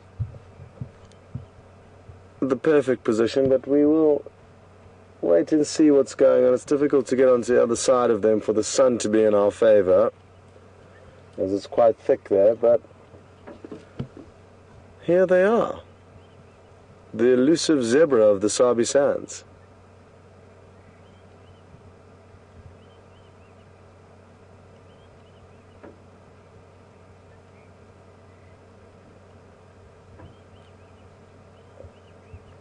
It'll be interesting to work out the dynamics of this small herd. It looks like it could be 3 females and 1 male. Of the 3 females, there are 2 calves. So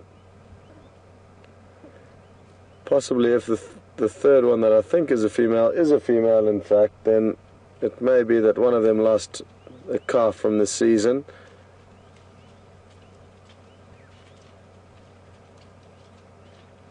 And typically it's just 1 male.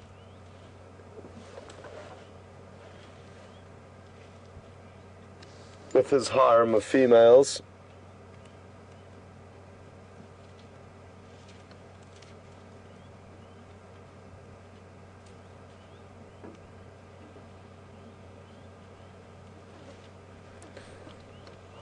We've just got a great question through from, I'm not sure how to pronounce it, but I think it's Reme on Twitter.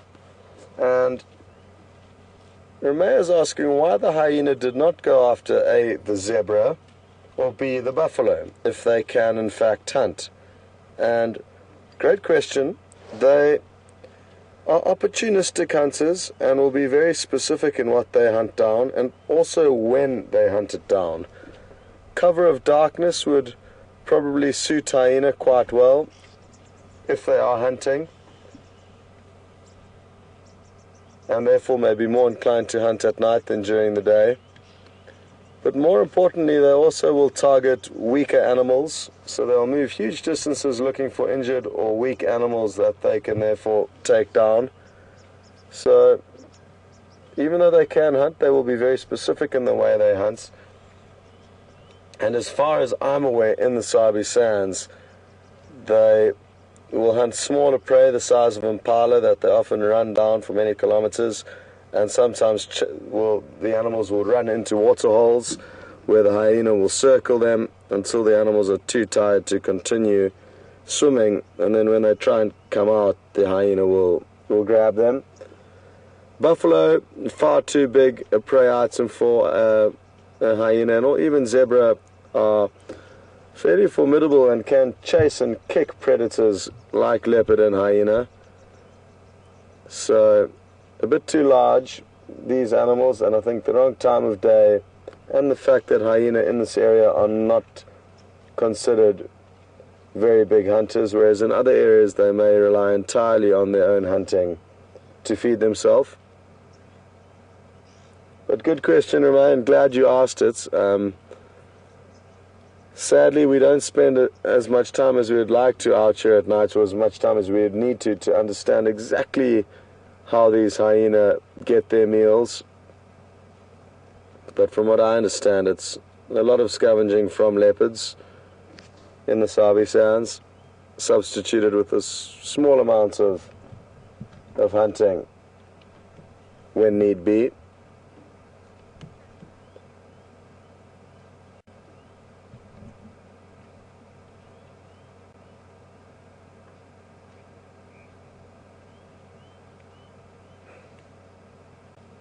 So this is the stallion that VM's focused on now.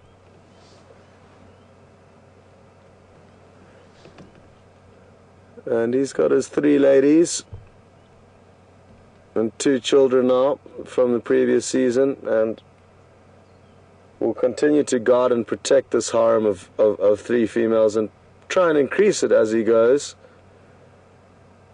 But it's a year-long scenario or situation that he has to monitor, unlike that of the impala, for example, who will only compete for females over an intensive kind of 1-month period, coming up now in April or May.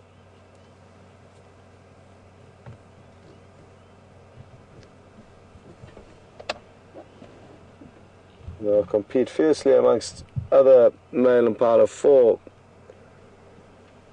their right to females, whereas zebra have a constant year-long battle to keep the ladies, probably less intense than the impala as a general rule.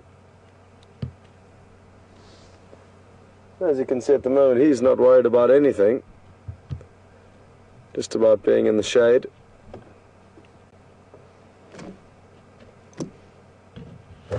Okay, well,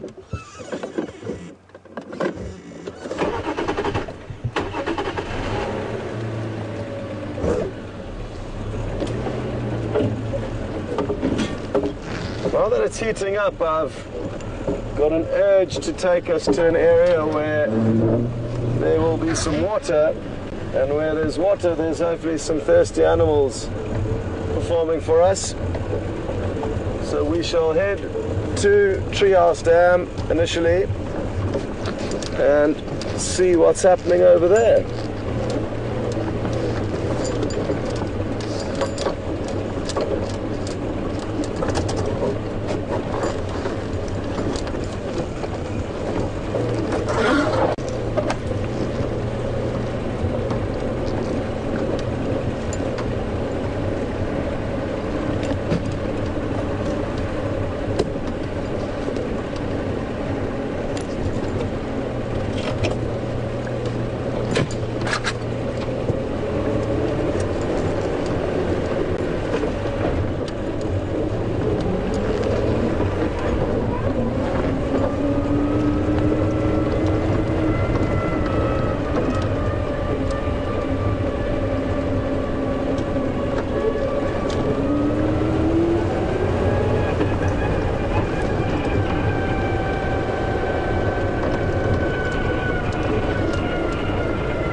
just asking now whether the stallions will split up from, or the mares will split away from the stallion at any given stage. And yes, it is possible.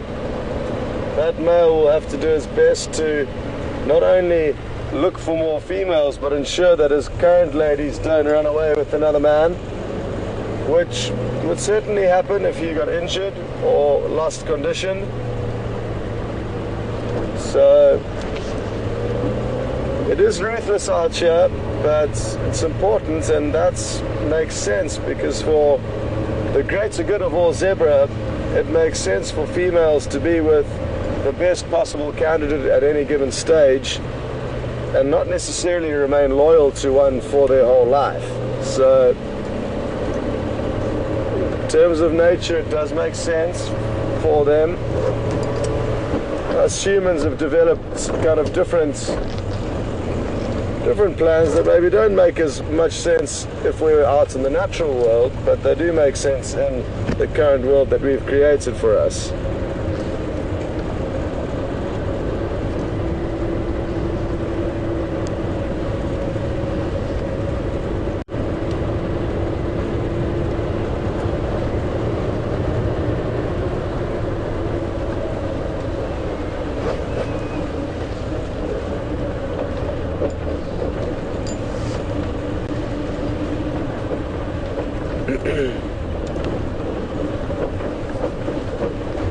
As each day goes by and more leaves keep falling from the trees, it's going to continue to get easier for us to spot animals in the trees. Now, there's lots of different animals that we could spot in the trees, but the main one that I'm hoping to be spotting is the leopard. And if it's not the leopard itself, it's possibly a kill that a leopard's made dangling out of a tree. And as it dries up, it is going to become easier for us to do that. So that's something to look forward to as we go deeper into the winter. And you can get lucky if the scenarios are correct. You can spot a leopard in a marula tree from half a mile away, even further. But huge distances, provided you just get that silhouette at the right place at the right time. And always fun spotting an animal from that kind of a distance.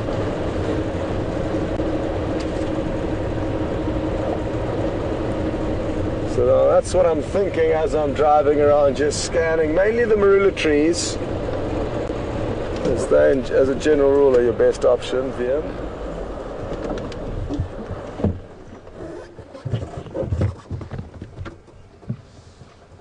Well, this is going to be a spectacular view of a very spectacular bird. Well done, VM. And this is a lilac-breasted roller, the one that I'm fairly certain we filmed before in a very similar location to this. They are territorial, and that's why I can assume that it is the same individual that we've seen in the past.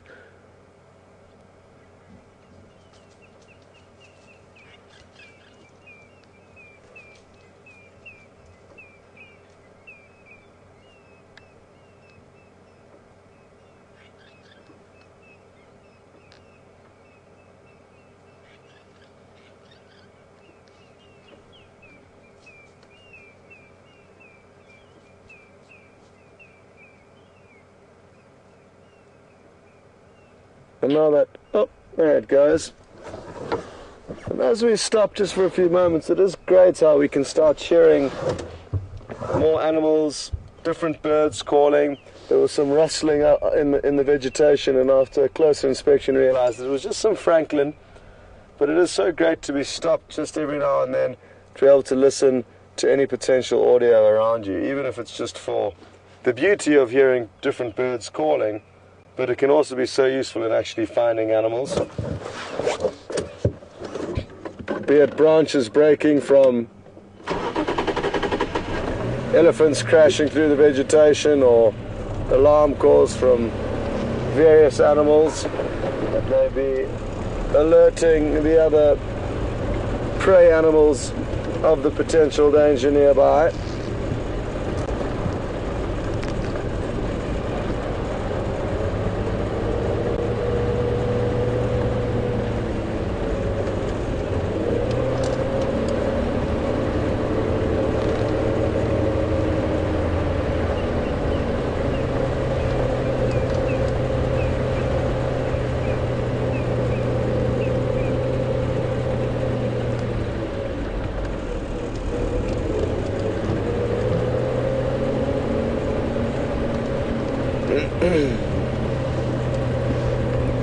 Just got a question through from Laurie in Wisconsin. Good morning, Laurie, and welcome on board. Laurie is interested to know whether we will intervene in any way if animals are injured or wounded in any way here in the Sabi Sands, and that it's unlikely, Laurie, that there'll be a scenario that presents itself to us that we would interfere. It is important for nature to take its course, even if it is sad and even if it is an iconic animal that is injured.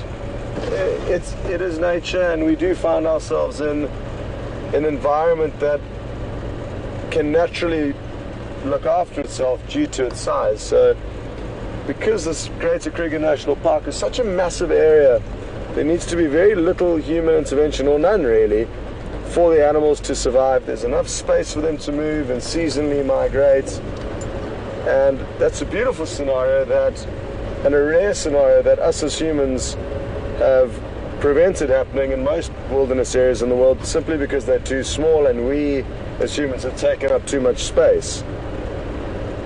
Here it's different, and we're very fortunate that it can naturally control itself. Now, if a lion gets injured, yes, it may be sad because we know that lion and we viewed it for many years, but it may be a necessary thing for it to die, because it means it's one less mouth to feed, and that therefore allows more herbivores to survive. And if you're to save every predator and keep saving predators and only be concerned about them, obviously that's going to have a negative impact on the herbivore numbers, and indirectly in time therefore impact the predator numbers that have got too big for the area that they're in, and therefore fed on too much game, and therefore they've got nothing to feed on. So unless it's an event that's been caused or induced by man, i.e.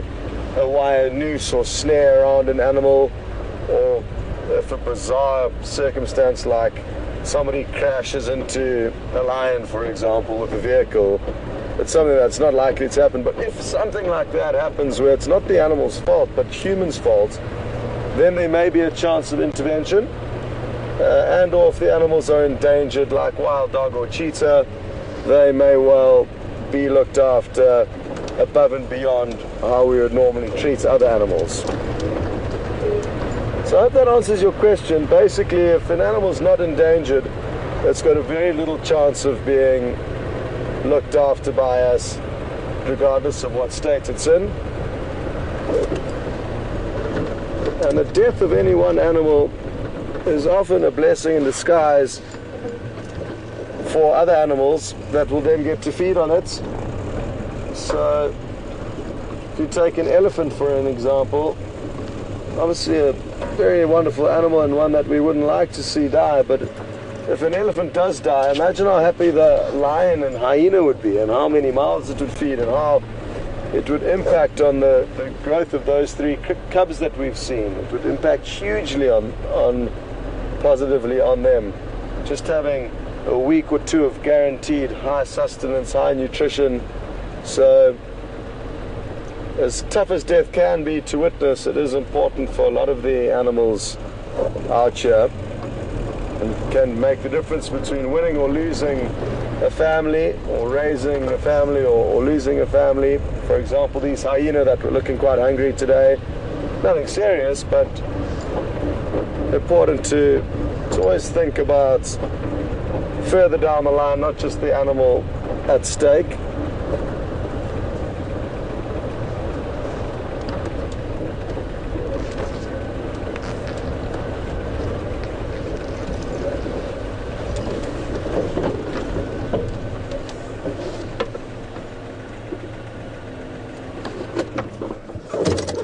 Going to get out to double check. I think it is hyena tracks, but I just want to make sure it's not wild dog.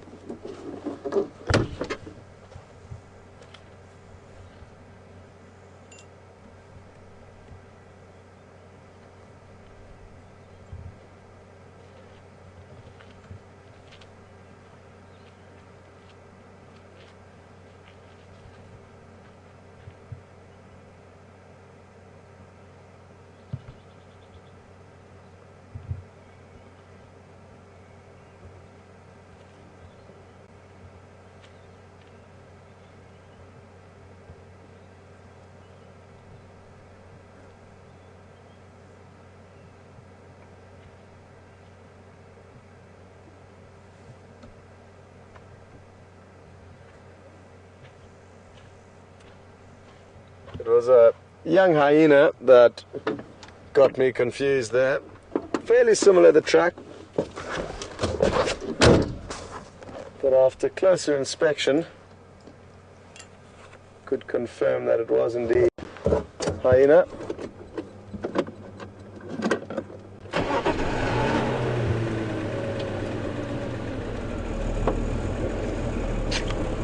Okay, so just a few minutes away from Treehouse Dam, and I think we're going to find some animals there, but time will tell. So let's wait and see.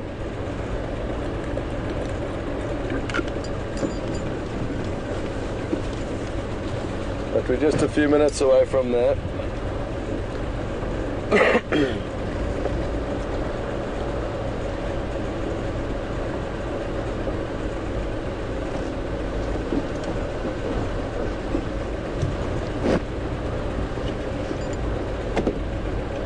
Stations left the Nisikaya off Rebecca's active, 3 adults, 3 youngsters. But there were some warthogs. And I'm wondering if they aren't going to want to think about sauntering back down to continue their business here at the water's edge. But we'll just continue driving around a little bit to see if we can still get a visual of them and or anything else that may be here.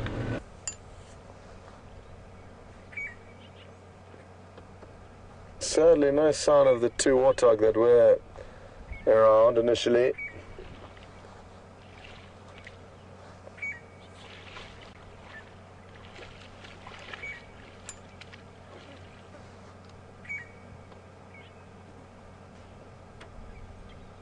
I'm sure it won't be long until a few more buffalo join the scene here.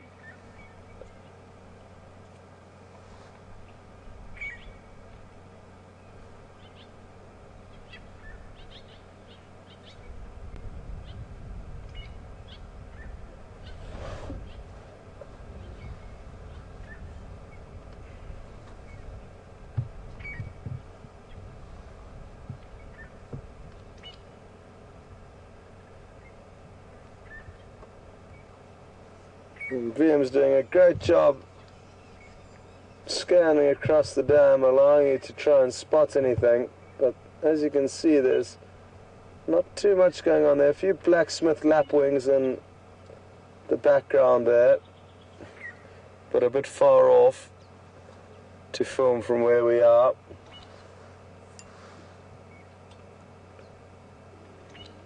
And the amount of flies that we have around the waterholes at this time of the year are absolutely crazy. So unless there's something happening here, we would rather carry on and try to find somewhere with less flies and more action.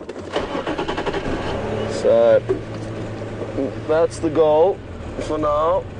We need to find less flies and more than 1 buffalo, and then we have succeeded.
Possibly still a little bit early for the warthogs to really be firing on all cylinders, but I think it's still worth investigating. From any moments from now as it has started to heat up, there'll be a multitude of different game that would be interested in quenching their thirst at various parts of the day.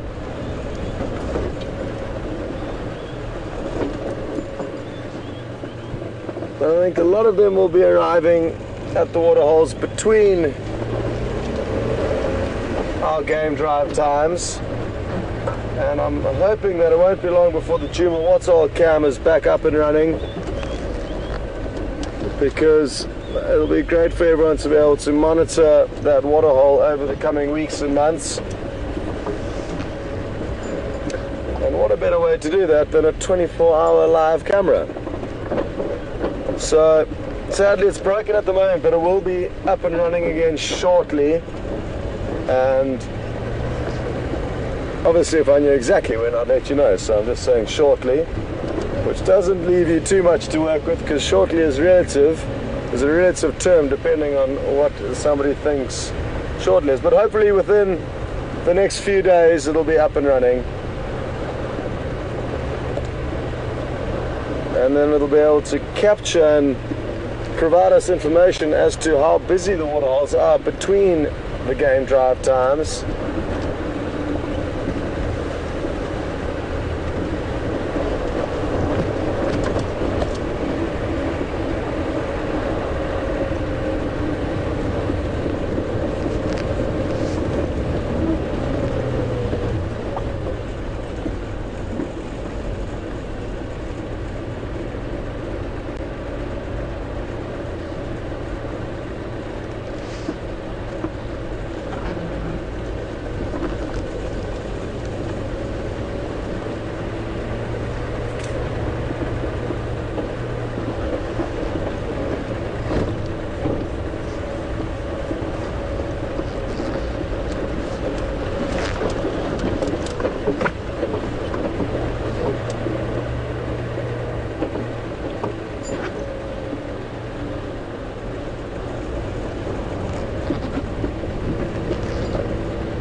This old boy looks like he's got a slight problem with his fur and his coat.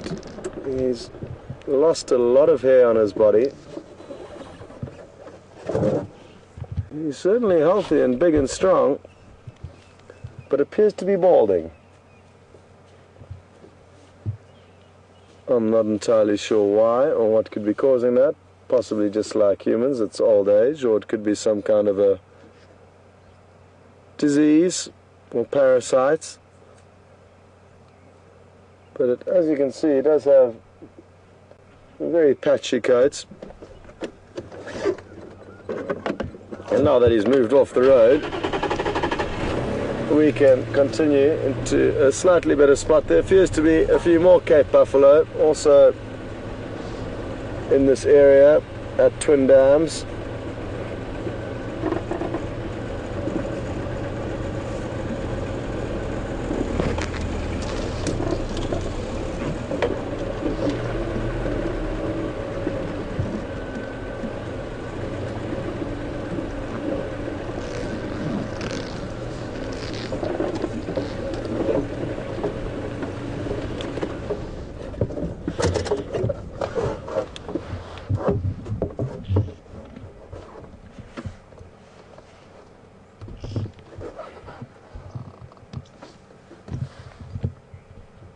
Well, that individual seems to be fairly worked up, and now he's kind of storming off.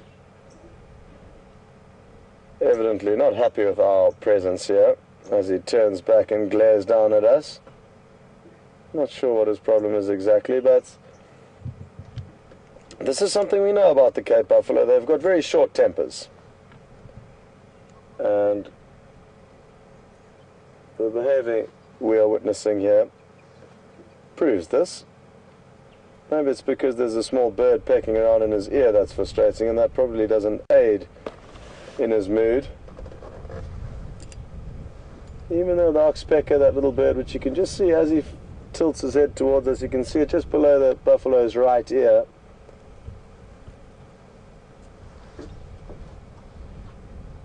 Oh! Well, the oxpecker is doing a great job to distract it from us, although it does seem still fairly focused on us. The old buffalo. And we've just got a question through from Jilly, asking whether buffalo have ever been domesticated in South Africa and utilized to aid in farming, kind of, I guess, like the water buffalo have been in India. And the answer to that is no, they haven't been domesticated and used to aid in farming.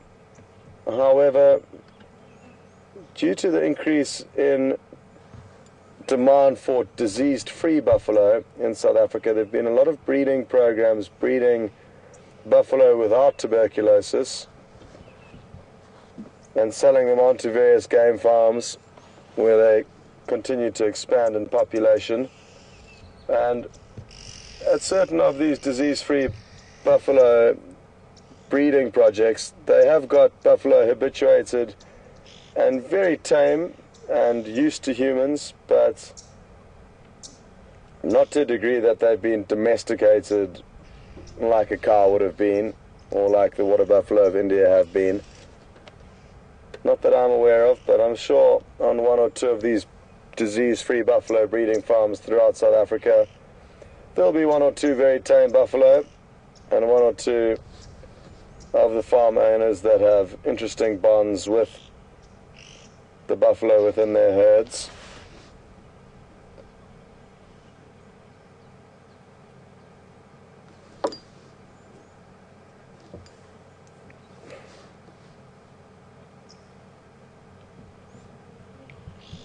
So it's not that it's impossible to do, Jilly, but I think it is a fairly risky business, because any wild animal can revert back to its wild ways very quickly.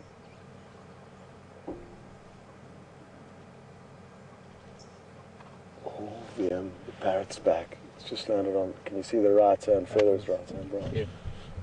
Now, for those of you who were with us yesterday, we were at this very same dam when a parrot arrived, and I'm not sure if this is the same one, but it's certainly the same species, the brown-headed parrots.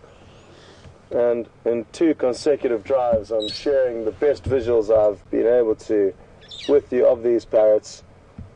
And quite funnily, when I told Brent last night, he was like, "Oh, I've been trying for weeks to show people the parrots." And it's going to go down and drink again. Awesome. Look at this. This is a brown-headed parrot, as I briefly mentioned. There's also some kind of a sandpiper behind it, and a Cape turtle dove in front. And look at the little parrot waddling over to the water's edge.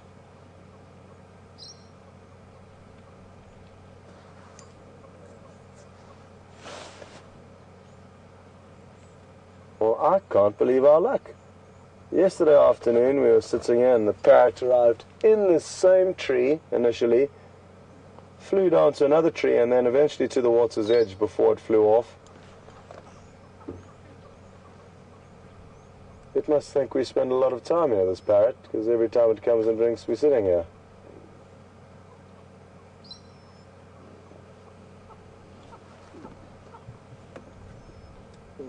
You can almost see it's not enjoying its feet getting muddy, and it's trying to step as wisely as it can to prevent its feet getting too dirty. The sandpiper off to the right, however, doesn't mind getting its feet dirty, and it is going for it in there, trying to catch small aquatic invertebrates.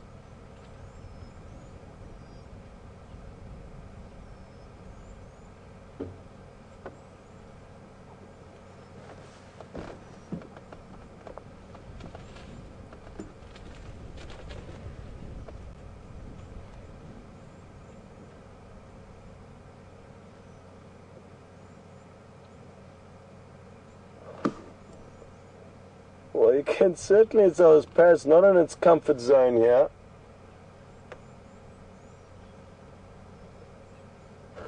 And there it goes, busy cleaning some mud off its toes.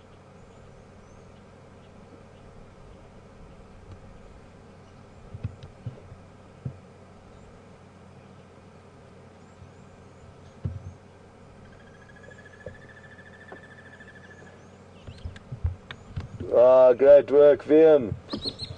Great work. And what a magical sighting. And one that really didn't expect to share. We were sitting here just watching that buffalo give us a long and mean death stare as it was being groomed by some oxpeckers. And the parrot just popped up to this tree right next to us.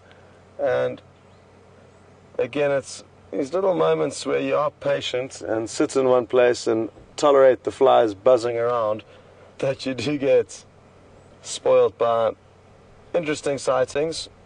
And that is the beauty of being out here. It's not only the big animals and the high adrenaline sightings, it's also the lesser animals and some of the less important or less exhilarating sightings, but still beautiful sightings to witness.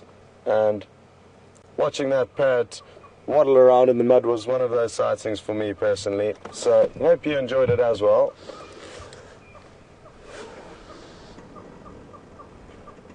Now there's only about 10 minutes left, and I think we should take a slow drive and see what we can find in those next 10 minutes.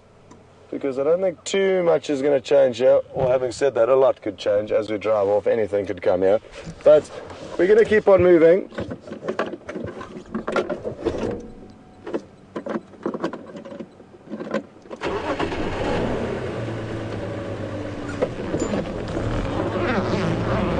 That leopard's gone. And interestingly, an update on the Djuma pride of lion, which is a pride of lion that we view. They have apparently broken out of the reserve, so that's not ideal. And again, it is just what I've heard, it's not what I've seen, and until I've seen something, I tend to not believe everything you hear out here, because stories can get embellished and twisted and contorted very quickly out here on the Bush Telegraph. But there is a chance that the Djuma pride have escaped out of the Sabi Sands. It's apparently they've got through from not the Sabi Sands fencing, but actually the Manyuleti fencing, which is the next door property to us. And I don't think the fence is as effective as it should be possibly there. Anyway, we will keep you updated, but at the moment we would have to exit the reserve to get to the line, which obviously isn't ideal. there's a lot of people that live outside of the reserve as well as livestock, but it is a reality that occasionally animals can break through the fences, and even though they are electrified and fairly formidable in most places, occasionally animals can get out. So just thought we'd keep you updated on that, and we will certainly let you know what happens in terms of trying to get these lions back into the reserve.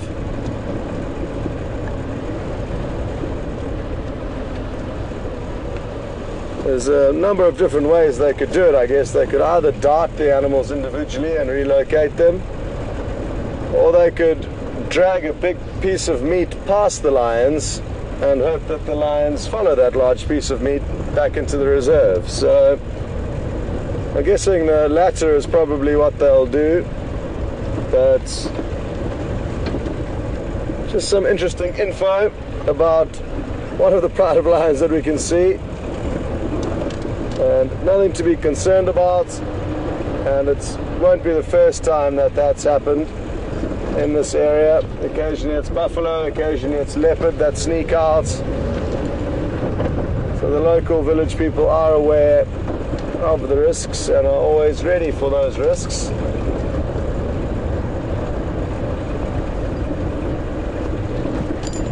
Thankfully, also due to the high amount of human interaction that the animals do get inside the reserve from all of the game vehicles and tourists, when they're outside of the game reserve, they are already fairly used to humans and don't have negative human interactions or history, and therefore will typically not affect the humans.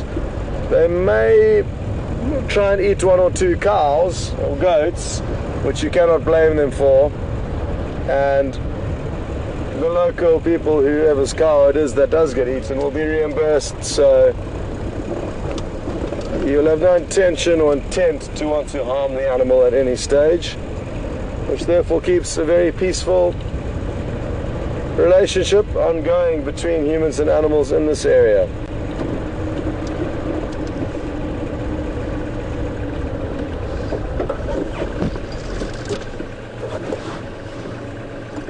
There's a crested barbet in this tree here. Yeah. Maybe a difficult angle, but we can try. You good?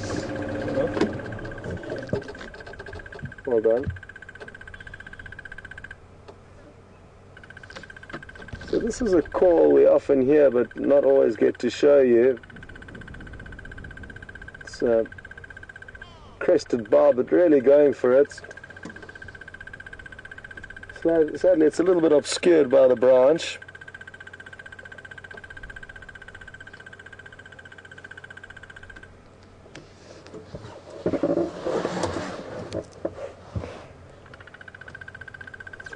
Okay, well, from myself and VM here on Djuma, thanks so much for joining us this morning. It's been an entertaining morning with kind of non-stop action, but nothing too extraordinary other than the parrot at the end.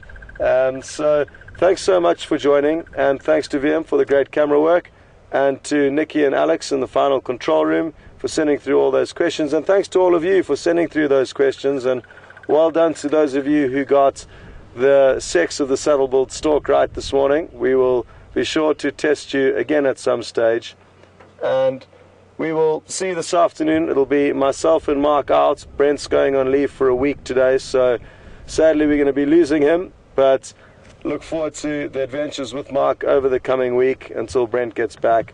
And we'll just close off on this crested barbet that's no longer here, so we'll just carry on driving then for the next minute. I thought we'd be able to carry on with the crested barbet, but it's flown off.